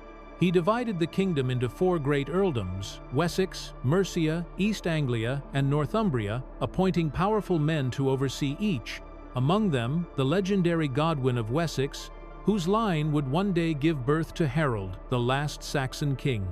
Each earl commanded armies, collected taxes, and swore fealty to the crown. It was a delicate system, yet it worked, held together by Canute's authority and the prosperity he brought. Under his rule, trade flourished. English wool and tin found markets from Dublin to Kiev. Ships from Flanders, Normandy, and Norway filled London's docks, their crews speaking a dozen tongues. The city itself, rebuilt after decades of fire, glowed with wealth, a mingling of Saxon steadiness and Danish vigor. Even art bore the mark of fusion. Stone carvers etched interlaced dragons beside crosses, and manuscripts illuminated with Nordic motifs adorned English psalters. The people had begun, without knowing it, to shape the first truly Anglo-Danish culture, a blend of northern strength and southern faith that would leave echoes for centuries. Canute's personal life mirrored the contradictions of his empire. Though he married Emma, he already had a Danish consort, Elfgifu of Northampton, mother of his sons Harold and Svein.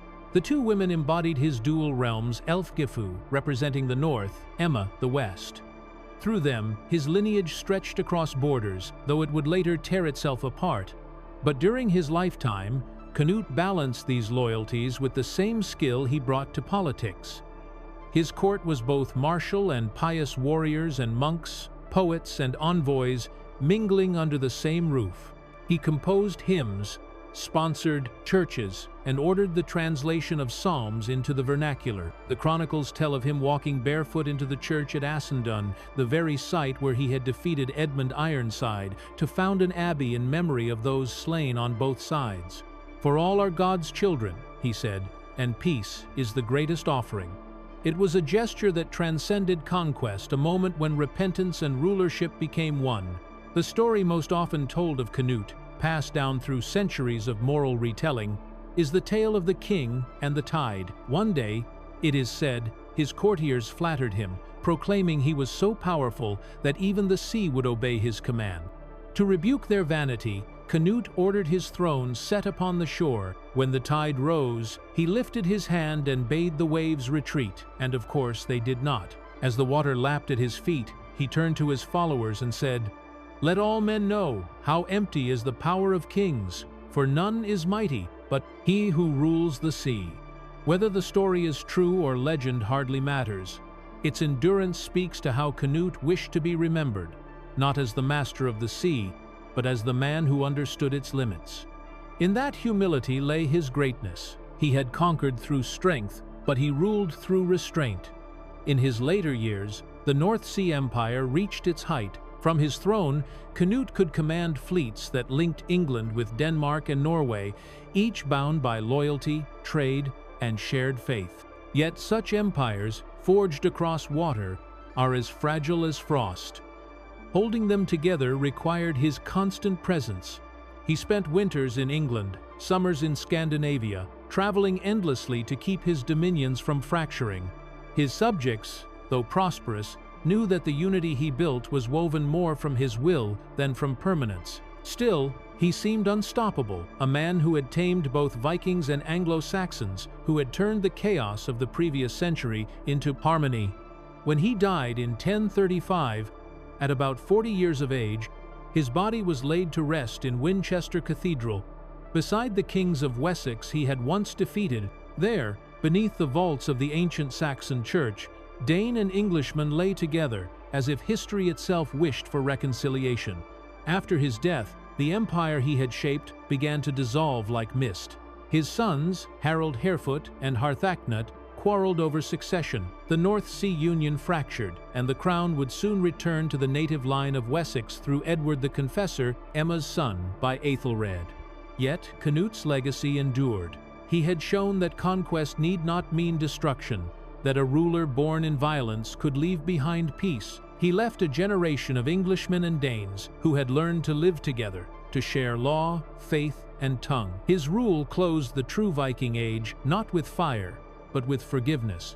And when night falls over the quiet waters of Winchester, and the wind murmurs through the yews around his resting place, one might imagine the echo of oars upon a still sea, the sound of the longships that once bore him across his empire, their prows glinting under starlight, their sails heavy with mist. The world he forged has long vanished, but its calm endures in the rhythm of the island he ruled. For though he was born of storm, Canute gave England its first taste of peace, unshaken by fear, and in that stillness, the future of the realm began to take root once more. Queens and saints, Emma, Edith, and the spirit of the church. In the gentle afterglow of Canute's reign, when the clang of swords had quieted and the echo of longships faded into the hush of monasteries and markets, the spirit of England passed for a time not through the hands of warriors, but through the quiet strength of queens and saints, women whose piety and poise shaped an age more through influence than command. Among them, none stood more luminous than Emma of Normandy, the queen who bridged dynasties, and Edith of Wessex, whose serene devotion reflected the twilight calm before the storm of conquest. Their lives, bound by faith and fate, carried England through its fragile peace, a peace steeped in incense, lit by candlelight, and shadowed by the looming uncertainty of change. Emma, daughter of Richard the Fearless, Duke of Normandy, had first come to England as a young bride to Ethelred the Unready. Her marriage meant to bind Saxon and Norman against the Viking threat. She was beautiful, intelligent, and foreign, a woman of French grace, amid a court of rough-hewn Englishmen. Yet her fate was to outlast kings and kingdoms, to see England torn and remade.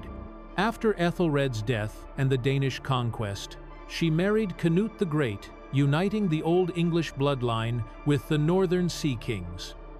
Through her, the heirs of both Wessex and Denmark mingled. She became the embodiment of continuity, a living bridge between two worlds, her life an unbroken thread through decades of upheaval. Chroniclers would later call her Elfgifu Emma Regina, the twice-crowned queen, the only woman in English history to have been consort to two different kings of rival blood, and mother to two future rulers, Harthacnut and Edward the Confessor. Emma's presence at court gave Canute's reign its air of refinement, its balance between the northern austerity of the Danes and the elegance of the continent. Her household in Winchester glittered with gold, embroidery and silk from Flanders, her chapel lit by jeweled lamps sent from Rome. Yet, she was more than ornament. She was a patron of learning and the church, a guardian of royal memory. It was she who commissioned the Encomium Emmae Reginae, a Latin work praising her life and lineage, part devotion, part political testament, the voice of a woman ensuring her place in the story men would tell. The monks who served her spoke of her generosity to the poor, her calm dignity in council, her quiet strength in the face of rumor and rivalry. After Canute's death, she navigated the treacherous years of succession with a grace that bordered on miracle. Her sons, by different fathers, vied for the throne, factions rose and fell, and still, Emma endured, poised like a pillar between storms. She lived to see her Norman kin grow in influence across the Channel, laying the foundations for ties that would later alter England forever. When she died, sometime around 1052, she was buried at Winchester, near Canute, her name carved in Latin upon stone, a queen of two kingdoms, her legacy woven into the blood of both Saxon and Norman heirs. If Emma was the bridge between worlds, Saint Edith of Wilton, daughter of King Edgar and a nun of royal blood, embodied the soul of the English Church itself, gentle, contemplative, and steadfast.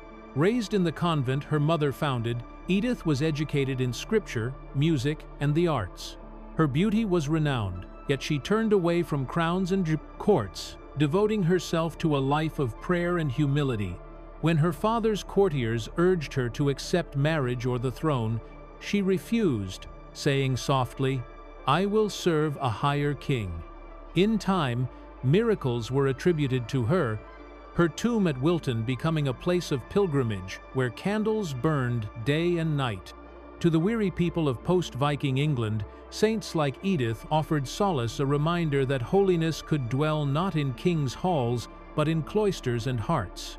The church, rebuilt after centuries of fire, now stood as the moral and spiritual anchor of the land. Its abbeys were not merely sanctuaries, but the centers of culture, learning, and charity. The chant of monks replaced the cry of war. The rhythm of the bell replaced the roll of thunder. Under the rule of Edward the Confessor, Emma's surviving son, This spiritual flowering reached its quiet zenith. Edward, raised in Normandy and marked by his mother's refinement and his father's melancholy, was, unlike any king before him, he was mild, ascetic, and deeply devout, his heart more at home among monks than soldiers. The people loved him for his gentleness, calling him the Confessor, for he lived not as conqueror but as saint. His reign, beginning in 1042, was peaceful yet haunted, an age of calm before a reckoning unseen. His queen, Edith of Wessex, daughter of the powerful Earl Godwin, mirrored him in dignity and restraint. Married for alliance, she became a figure of grace rather than passion. A scholar and patroness who spoke several tongues, oversaw the education of noblewomen, and supported the arts. Her influence, though quiet, was profound. Beneath her watch, the royal court became a place of learning once more, echoing the intellectual revival of Alfred's time. She was generous to the church, endowing abbeys and hospitals, and was said to have embroidered robes for priests with her own hands, each stitch an act of devotion. Her presence softened Edward's austerity, and together they shaped a vision of kingship rooted not in conquest but in sanctity.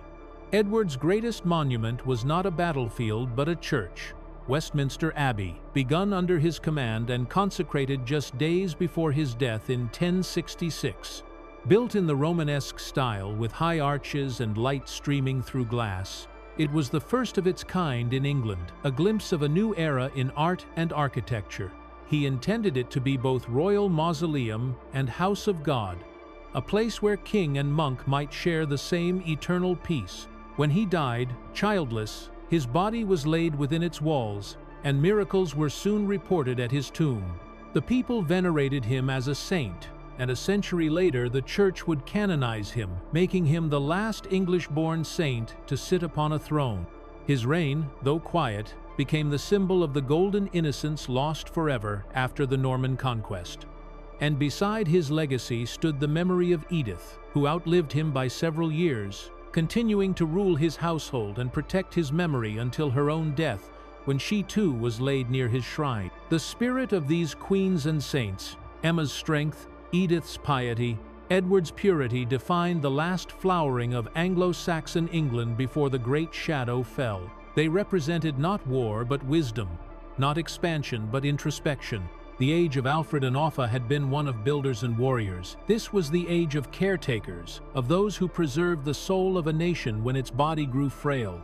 Through their patronage, the English church reached heights of artistry unmatched in Europe. Manuscripts gleamed with gold, cathedrals sang with choirs whose harmonies echoed through stone.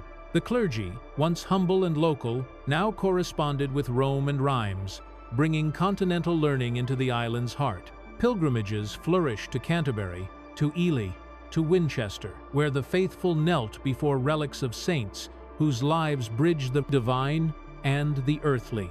And in every village, the parish priest, often the only literate soul for miles, became the quiet keeper of the people's stories, baptizing, marrying, burying, and praying for all alike. It was an age of stillness before transformation, a twilight in which faith and beauty glowed even as fate gathered beyond the horizon. For across the Channel, in the Duchy of Normandy, Emma's kinsmen watched the English crown with keen eyes.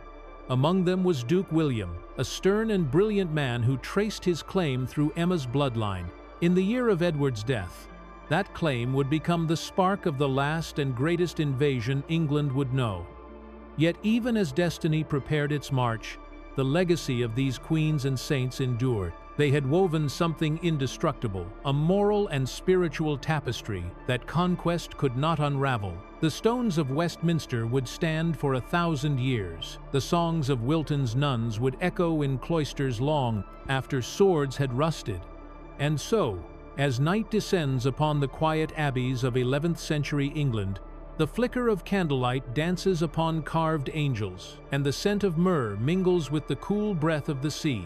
The bells toll for Compline, calling monks to prayer. In Winchester, an old queen kneels beside her husband's tomb. In Wilton, a young nun sings softly to the Virgin. In Westminster, a dying king smiles faintly as the Mass begins. The voices rise together, Saxon, Danish, Norman, blending into one hymn, one faith, one fragile peace before the dawn of a new age. And in that stillness, beneath stone and sky, the heart of England beats on, awaiting the tide that will soon reshape its world.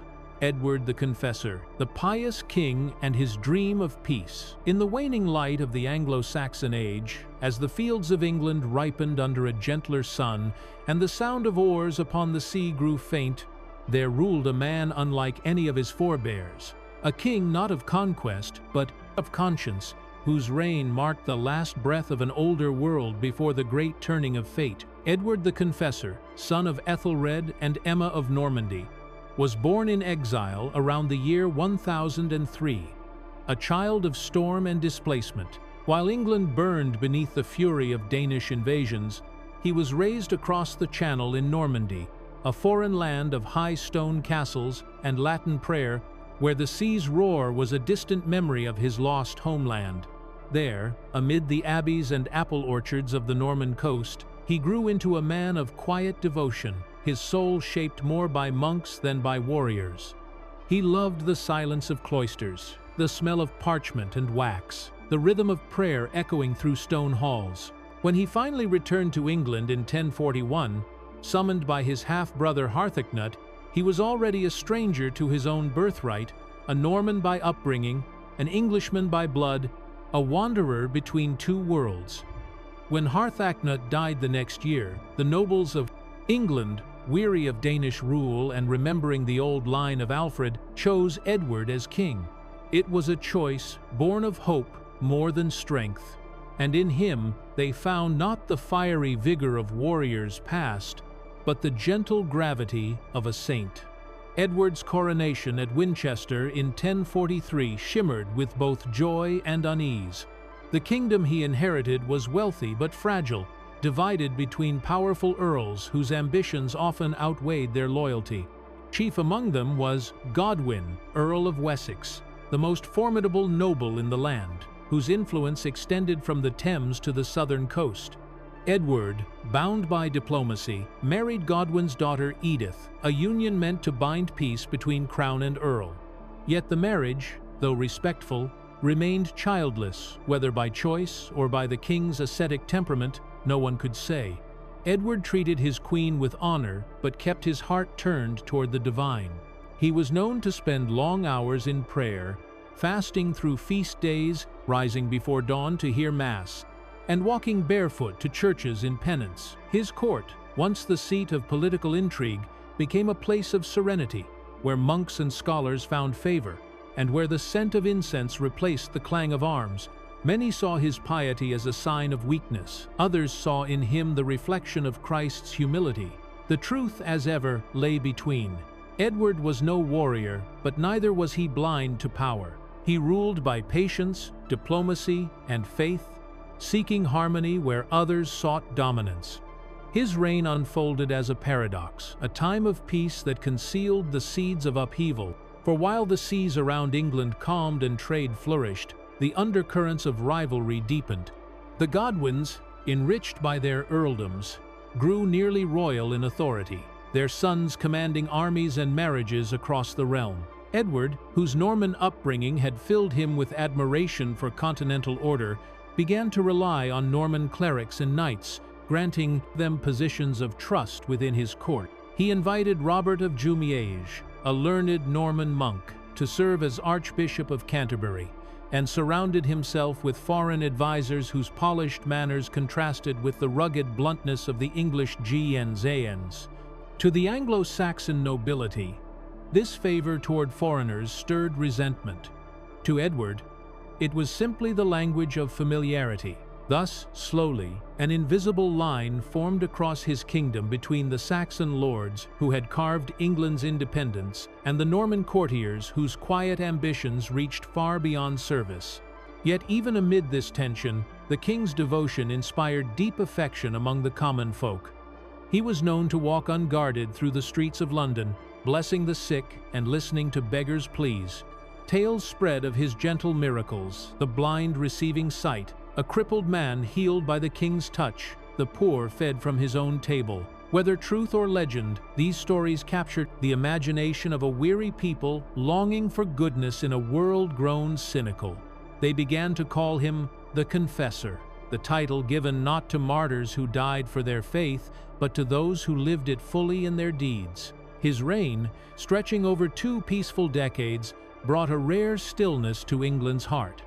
The laws were fair, the taxes moderate, and the roads safe. Pilgrims once more journeyed freely to Canterbury and Rome. Ships laden with wine from Aquitaine and silk from Normandy crowded the Thames, while craftsmen filled the markets with goldwork, glass, and carved ivory. The great abbeys of Ely, Winchester, and Abingdon sang with choirs at sunrise, their voices weaving over meadows where oxen plowed in rhythm to bells. At the center of this gentle order rose Edward's dream, a vision of piety made stone, Westminster Abbey, built on the marshy island of Thorney beside the Thames. It was unlike anything England had seen, modeled after the grand Romanesque churches of Normandy. Its high arches reached toward heaven, its walls glowed with pale stone, its windows caught the morning light like jewels. For Edward, the abbey was not merely a building but a prayer in architecture, a place where kings might kneel beside monks and where his restless soul might finally find peace. He endowed it richly, filling it with relics, tapestries, and the finest craftsmen of the age. When he walked its unfinished halls, he would pause and listen to the quiet, the murmur of tools shaping pillars, the distant chant of builders humming psalms, and his eyes would soften as though he could already glimpse eternity. Westminster would stand as both his legacy and his refuge, the heart of English kingship for 1,000 years to come. Yet history rarely grants men their dreams untested. In the later years of his reign, the struggle between the crown and the House of Godwin flared into open tension. In 1051, a quarrel between the king's Norman friends and the townsfolk of Dover sparked rebellion. Edward, siding with his Norman allies, ordered the Godwins to punish the offenders, but the powerful Earl refused. The standoff grew until the Godwins, threatened with war, fled England. For a brief time, Edward ruled without them, surrounded by his Norman counselors, serene but isolated, yet power abhors emptiness. Within a year, the exiled earls returned with an army, forcing the king to reconcile and restore them to favor. Edward yielded, not from weakness, but from his aversion to bloodshed. Peace returned, but trust never did. In these uneasy years, the king turned ever more inward, finding solace in the church rather than the court. He spent increasing time at Westminster, attending daily mass, feeding the poor, and preparing for the abbey's consecration. As his strength waned, so too did his hold on destiny. The question of succession haunted him. Childless and aging, Edward's heart longed for peace beyond the grave, but his mind wrestled with the future. The powerful Harold Godwinson, his brother-in-law, was the natural choice, a brave, capable leader, beloved by the English. Yet across the Channel, Duke William of Normandy, Edward's distant cousin and one-time host, believed the king had promised him the throne years before. Whether that promise was spoken or imagined remains a mystery wrapped in diplomacy and rumor. What is certain is that Edward's death would open the door to a contest that would forever change the island's fate. In his final days, the old king seemed to sense the weight of what was coming. He fell ill in December of 1065, even as the newly finished Westminster Abbey was consecrated. Too weak to attend, he listened from his chamber as the bells rang out, their echoes filling the winter sky. A few days later, surrounded by monks and courtiers, he blessed his people, commended his soul to God, and, as legend tells, named Harold as his protector. On the 5th of January, 1066, Edward the Confessor passed quietly from the world he had so gently ruled. His body was carried into the abbey he had built, wrapped in cloth, embroidered by Queen Edith's own hands, and laid before the high altar amid hymns and tears. The people mourned not only their king but the peace he had embodied. To them he had been the image of holiness, patient, merciful, serene, a king who ruled not with iron but with grace. A century later, the Church would canonize him, making him one of the last great saints of England before conquest and change swept the land. His shrine, encrusted with gold and gems, would become the heart of Westminster, a place where kings for generations would be crowned and buried, seeking to share in the sanctity of the ruler who had built their house of God. And so the age of Edward the Confessor closed like the setting of a tranquil sun, a light fading not in failure but in fulfillment. Behind him, the fields of England glowed with peace. Ahead, the winds of Normandy gathered strength. His dream of harmony, so tenderly woven through prayer and patience, would soon be shattered by the clash of shields on a Sussex hill. Yet even as that storm approached, the memory of Edward's gentleness endured, lingering in the stones of Westminster, in the pages of the Chronicles, in the quiet faith of a people who had learned from him that greatness need not roar to be heard. For in the end, his kingdom was not of conquest but of spirit, and though the world he knew would soon be swept away, his dream of peace would outlast the very kings who followed. Herald and the Arrow, the Battle of Hastings looms. When Edward the Confessor was laid to rest beneath the cool arches of Westminster, the candles flickering around his bier and the scent of incense still hanging in the air, England stood at a precipice between two worlds, the one that had been and the one that was coming. The old king's death had left not only a throne but a question, and in that question lay the fate of a kingdom. The nobles gathered in hushed council, the abbey bells still tolling, and by acclamation they turned to Harold Godwinson, the mightiest earl in England, son of the shrewd and powerful Godwin of Wessex, brother to the Queen, and a man whose courage was matched only by his burden. Harold was crowned in haste on the very day after Edward's passing, January 6, 1066, the crown placed upon his head by Archbishop Ealdred of York, and not by the Norman Robert of Jumièges, a sign to all that this was an English coronation, not a foreign one. As the choir sang Te Deum, the new king stood before his people, tall, broad-shouldered and resolute, his hair catching the glow of candlelight. The realm, weary of uncertainty, breathed relief. England had a king of its own blood, again a warrior, not a saint. Yet far across the narrow sea, in the halls of Normandy, another man heard the news with clenched jaw and quiet fury. Duke William, the bastard of Normandy, who believed himself promised that very crown by Edward himself. The winds of destiny began to stir, and with them, the long-awaited reckoning between the heirs of peace and the lords of ambition.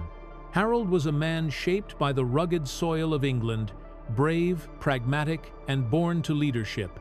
As Earl of Wessex, he had defended the southern coasts against Viking raids, negotiated with Welsh princes, and governed with firm fairness. The people loved him not for lineage, but for deeds. He was their champion, their Halford, the giver of bread and justice. Yet the throne he had taken was a fragile one, for his claim, though accepted by the Witan, was contested by giants. From the north came Harald Hardrada, the thunderous king of Norway, whose fame reached from the fjords to Byzantium. From the south, Duke William, shrewd and relentless, gathered ships and swords, invoking an oath Harold had once sworn, an oath that would echo across history. Years before, during a storm-tossed voyage, Harold had been shipwrecked on the Norman coast and taken captive. William had released him only after extracting a solemn vow made upon sacred relics that Harold would support the Duke's claim to the English throne. Whether that vow was forced or freely given mattered little now. William believed it binding and betrayal unforgivable. To him, Harold was a usurper, and England a prize owed by right and by God. The Pope himself, persuaded by Norman envoys, blessed William's cause, sending him a banner bearing the cross of St. Peter, a holy token that turned invasion into crusade. But before William's sails could catch the Channel winds, another storm gathered from the north. In September of that same year, Harald Hardrada, the last great Viking king, swept across the sea with a fleet of 300 ships, his long banners glinting in the sun. With him came Tostig Godwinson, Harold's own exiled brother, burning with envy and vengeance. They landed in Northumbria, where the Earls Edwin and Morcar met them in battle at Fulford Gate and were crushed beneath the Norse onslaught. York, the old Viking stronghold, opened its gates to the invaders. For a moment, it seemed as though England would once again be devoured by the Dragon of the North. Yet even as the Norse feasted by the Ouse, Harold was already marching north from London with an army gathered in desperate haste.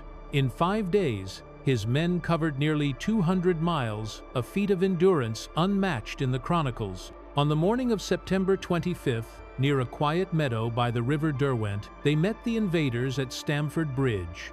The battle that followed was fierce and final. The sagas say a lone Viking, holding the bridge, slew 40 men before he fell, his axe shattering under English steel. When the fighting ended, both Hardrada and Tostig lay dead, and only a handful of Norse ships remained to bear the survivors home.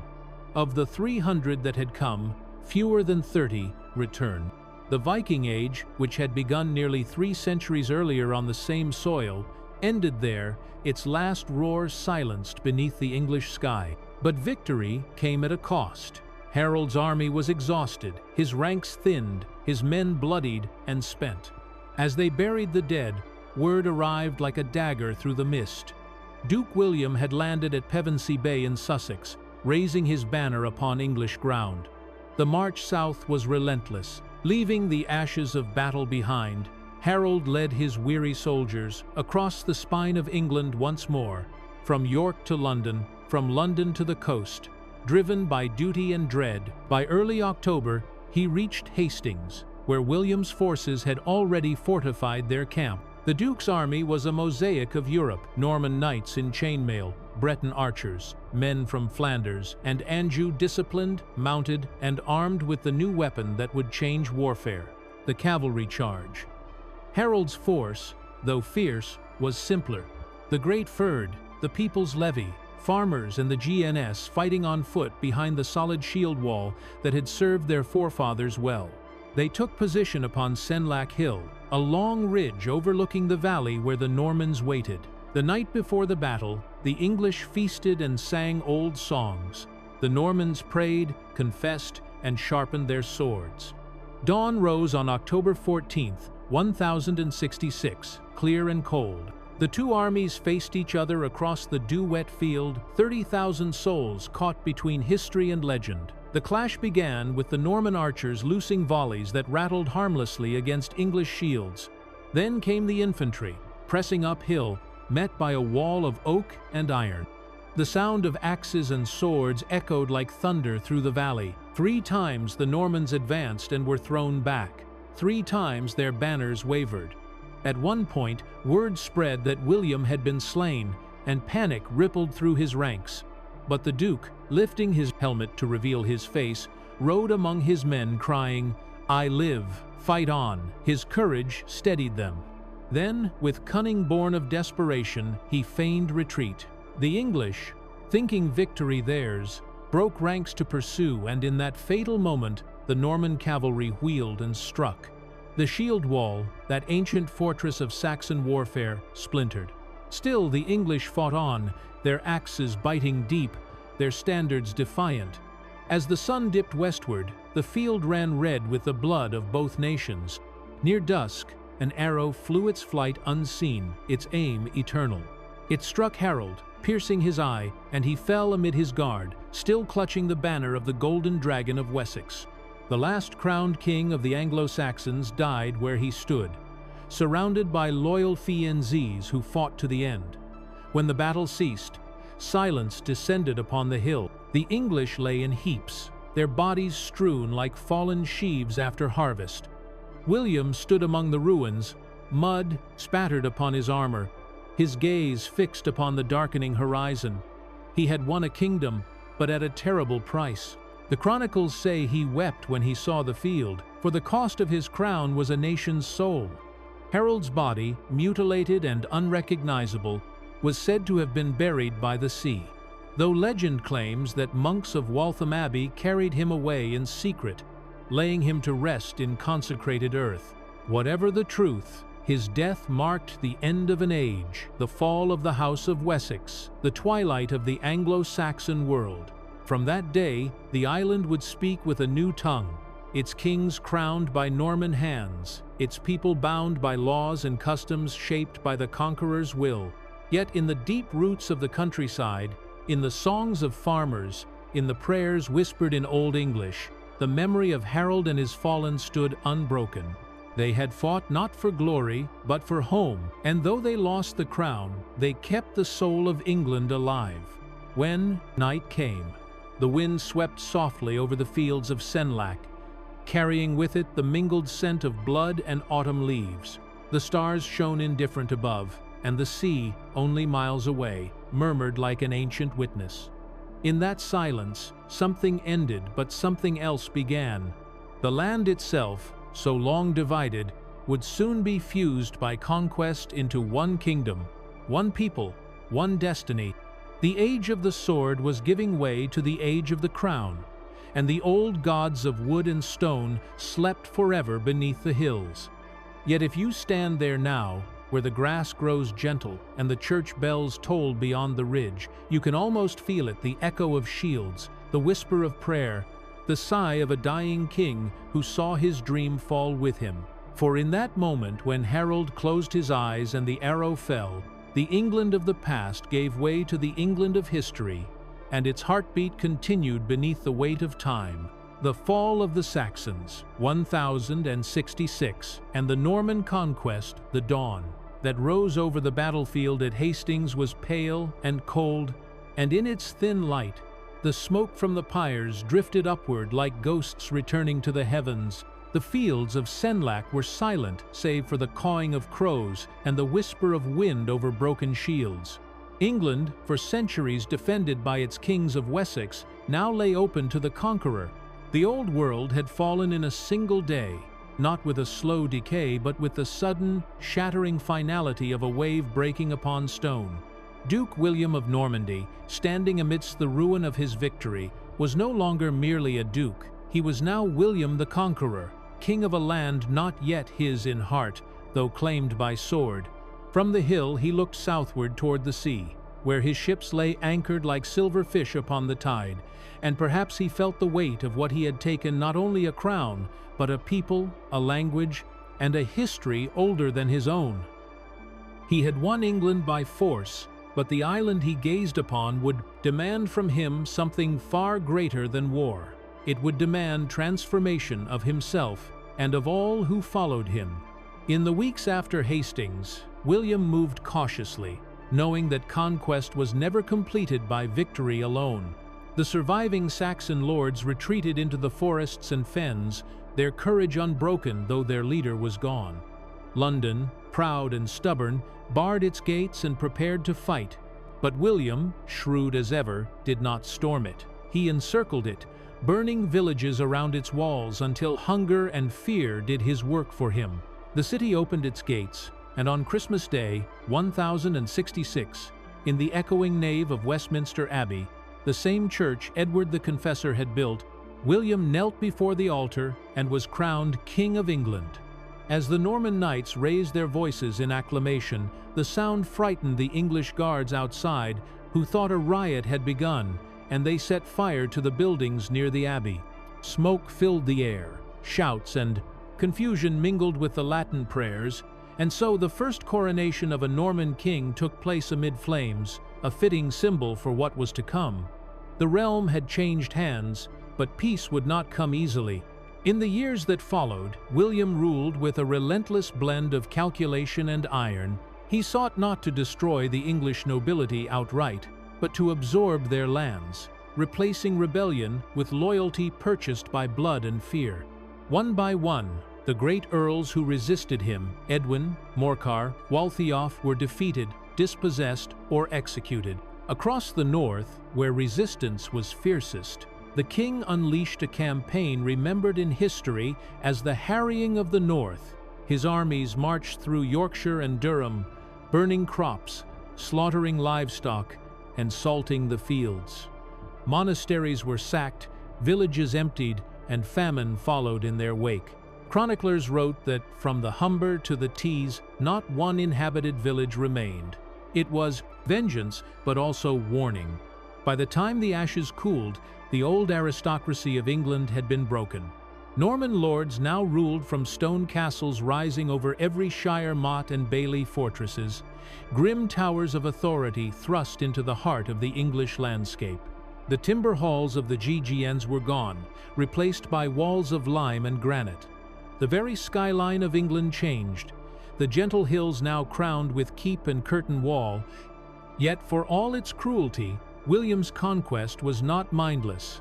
Beneath the mailed fist lay the mind of a builder. To govern a conquered nation, he turned to administration and law, blending Norman discipline with Saxon order. He retained much of the old English system, the shire courts, the hundreds, the writs, for he knew they worked. But above them all, he placed the weight of Norman authority. He commissioned surveys, censuses, and oaths of allegiance, weaving his power into every village and field. In 1086, near the end of his reign, he ordered the creation of the Domesday Book, that great inventory of a kingdom, every manor, meadow, ox, and villager recorded in meticulous Latin. To the peasants who saw the king's scribes traveling the land, it seemed an act of divine reckoning. To historians, it remains a window into a vanished world. Nothing like it had ever been done in Europe. Through its pages, William fixed his claim upon England, not just in battle, but in ink. He had turned conquest into permanence. For the English people, life changed in ways both subtle and profound. Their lords spoke a new tongue. Their taxes flowed to new masters. The Norman language, a rich blend of Latin and French, became the speech of court and law, while Old English retreated to the hearth and marketplace. Yet, rather than disappear, it endured, mingling slowly with the conqueror's words to form the foundation of modern English. A language of two worlds, joined by necessity and time. The church, too, was transformed. William replaced many of the native bishops with Norman clerics, men loyal to him and to Rome. The cathedrals they built soared higher than any before, their vaults and spires reaching toward heaven with a confidence unknown to the simpler Saxon style. These great stone churches at Canterbury, Durham, Ely were monuments not just to faith, but to the permanence of the new order. Under their shadows, the English people adjusted, as they always had, to the tides of history. Still, resistance smoldered like embers beneath ash. In the fens of Ely, Hereward the Wake, a Saxon outlaw turned folk hero, waged guerrilla war against the Normans, striking from the marshes and vanishing like mist. Songs were sung of his courage, of secret victories and defiance against tyranny. Whether legend or truth, his story kept alive the old spirit of independence. But the years wore on, and rebellion grew costly. Gradually, the English ceased to fight and began instead to absorb, to adapt, to one quot, survive. Their children learned the language of their conquerors, served in their courts, married into their families. Within a generation, the distinction between Norman and Saxon began to blur. What had started as oppression slowly turned into synthesis. The conqueror became the king of all, and the conquered became the foundation of a new England, feudal, structured, yet undeniably alive. William himself, for all his power, remained haunted by the weight of his crown. In Normandy he was duke and overlord. In England he was always foreign. He ruled with vigilance, aware that the loyalty he commanded was born of fear. His sons quarreled, his barons grew restless, and the vastness of his domain stretched his strength thin. Yet his will never wavered. He built abbeys as well as fortresses, most famously Battle Abbey on the site of Hastings, its altar placed where Harold had fallen, as both penance and monument. There he sought to appease heaven for the blood he had shed. Toward the end of his life, he returned to Normandy to quell rebellion, and it was there, in 1087, that he fell from his horse and died. The chronicles tell that his body, swollen by death, barely fit its coffin, and as the monks forced it shut, the church filled with a dreadful smell, the final humiliation of a man who had once ruled half of Christendom. His sons divided his realm. Robert took Normandy, William Rufus inherited England, and from their quarrels would spring new conflicts. Yet beyond politics and ambition, something more enduring had been born. The Norman conquest, brutal as it was, reshaped the island into a nation that would never again be the same. It brought new architecture, new governance, new vision. It bound England to the continent, making it part of the European web of trade, art, and faith. And though it crushed the old nobility, it also created a culture richer than either Saxon or Norman alone, a fusion of strength and subtlety, of poetry and power. The memory of Harold and his fallen would live on in English hearts, whispered by minstrels and monks, but so too would the lessons of William's rule. In time, the descendants of both conqueror and conquered would stand together as one people, their shared history a tapestry woven from blood and endurance. If one could walk through England in the years after the conquest, one would see a landscape in transformation.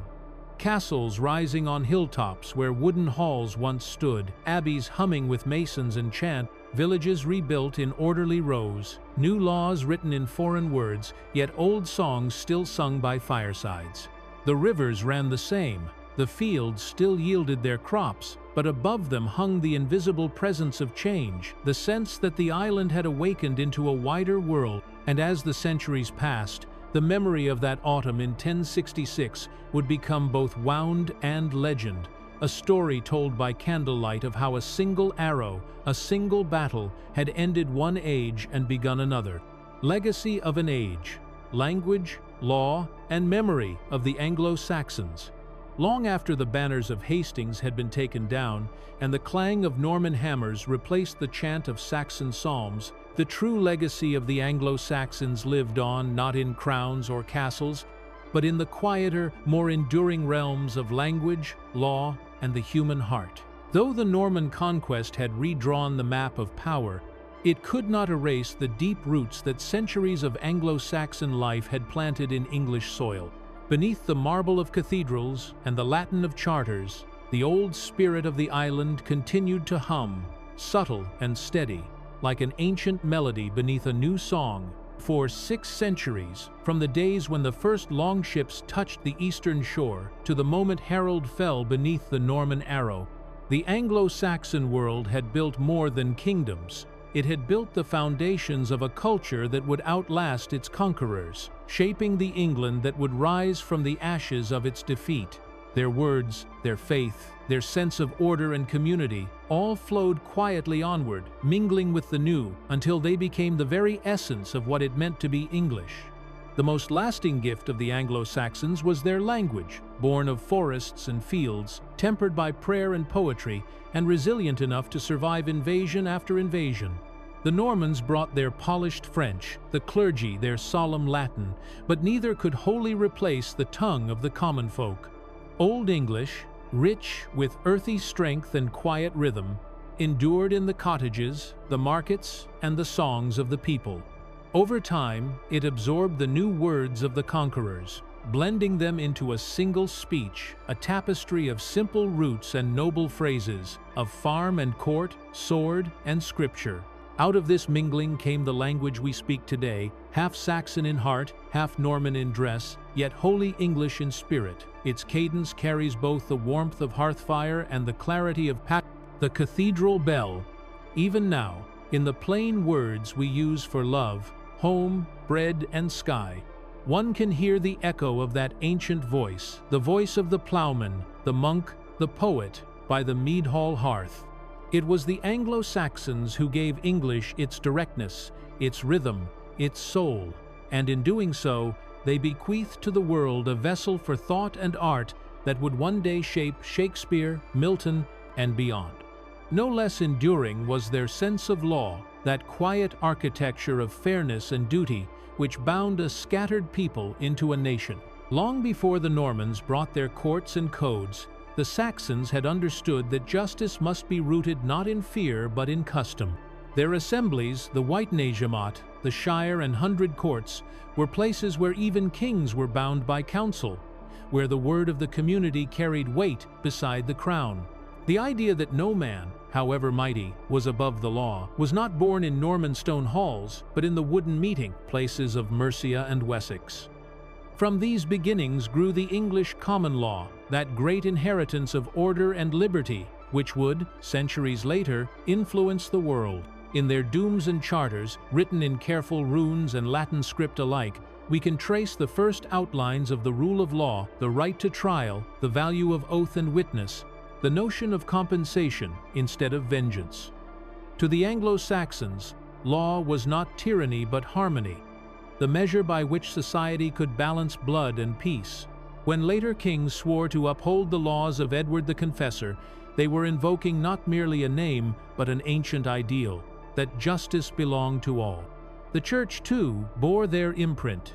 It was the Anglo-Saxons who had turned a pagan island into a Christian land, blending old beliefs with new faith in a way that made the sacred tangible. The missionaries who came from Rome had brought doctrine, but it was English hearts that gave it home. Monks in their scriptoria copied not only scripture but poetry. Abbesses ruled double monasteries where men and women studied side by side, and from these quiet centers of devotion came works that would outlast empires. The hymns of Cedmon, the wisdom of Bede, the homilies of Elfric, these were not just the relics of faith, but the first expressions of an English soul in words. Even after Norman clerics replaced Saxon bishops, the spirit of that early Christianity lingered humble, humane, close to the earth. The carvings in village churches, the ring of bells over green fields, the sense of God not as distant emperor, but as neighbor, these were gifts from the age before conquest. And though cathedrals rose higher and Latin Mass grew grander, somewhere in every heart remained the memory of simpler prayers spoken in the language of home. Perhaps the most profound legacy of all was the sense of identity the Anglo-Saxons left behind the idea of England itself. Before them, the island had been a patchwork of tribes and kingdoms. After them, it was a single realm with a shared name, a shared law, and a shared destiny. The word Engleland, first written in their hands, meant more than a territory, it meant belonging. It was their kings who first united north and south, their scribes who recorded the boundaries, their warriors who defended the coasts. Even after 1066, when Norman lords sat in Saxon halls, the land itself remained English. The peasants still tilled the same soil, sang the same harvest songs, and buried their dead under the same churchyards.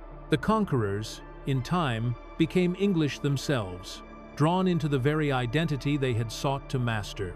Within a century, their children spoke the blended tongue, prayed to English saints, and called themselves by the name their forefathers had once subdued. The Norman overlay was real, but beneath it beat the heart of the Saxon world. And in the realm of art and imagination, that heart continued to dream. The poetry of the Anglo-Saxons, spare, solemn, filled with the ache of time, remained a seed in the soil of English thought.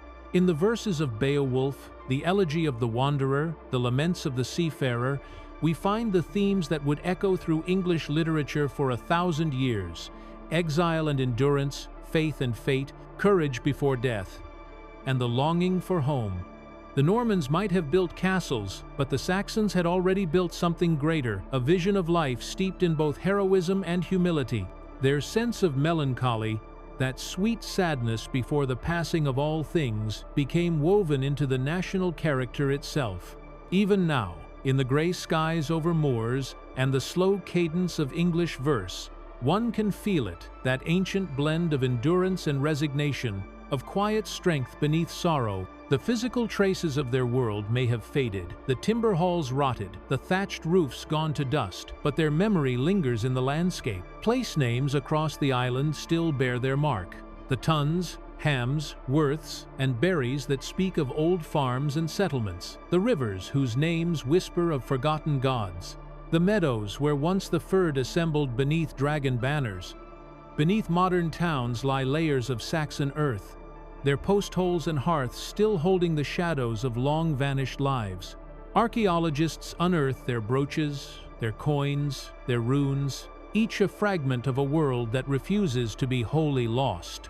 And in every English village green, every church porch worn smooth by centuries of hands, there is a quiet continuity, the sense that the people who live there now are walking the same paths, hearing the same wind, dreaming the same dreams as those who lived 1,000 years before.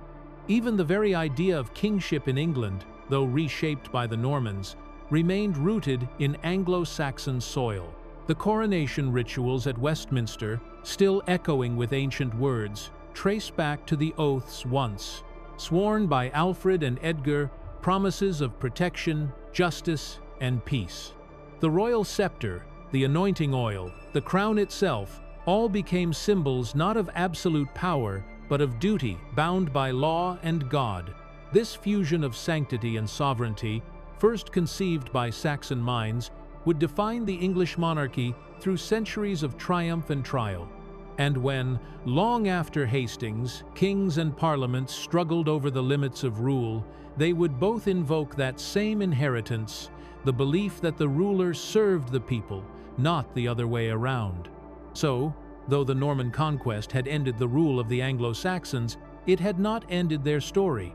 Their words flowed through time, their faith endured, their vision of ordered freedom became the framework upon which England and later Britain would rise. Empires would come and go, but the quiet virtues of that vanished age, steadfastness, fairness, humility, and hope, would remain. In the grand cathedrals of the High Middle Ages, in the Parliament of later kings, in the English Bible and the English conscience, the echo of the Saxon soul still sounded. It is an echo that reaches even now. In the calm of a country lane, the tolling of a distant bell, the softness of language shaped by centuries of human hand. And so, the story closes where it began, by the sea, where the first ships came long ago. The waves still break upon the same shores that once welcomed the Angles and Saxons. The same winds that carried them from their distant homelands still whisper across the dunes. Their bones lie beneath the fields they tamed, their words upon the tongues of those who never knew their names. Time has folded their age into myth, yet their presence endures in every heartbeat of the land they built. For history is not merely a record of kings and battles, but of all who tilled, prayed, and dreamed, and in that, the Anglo-Saxons live on, eternal as the tide,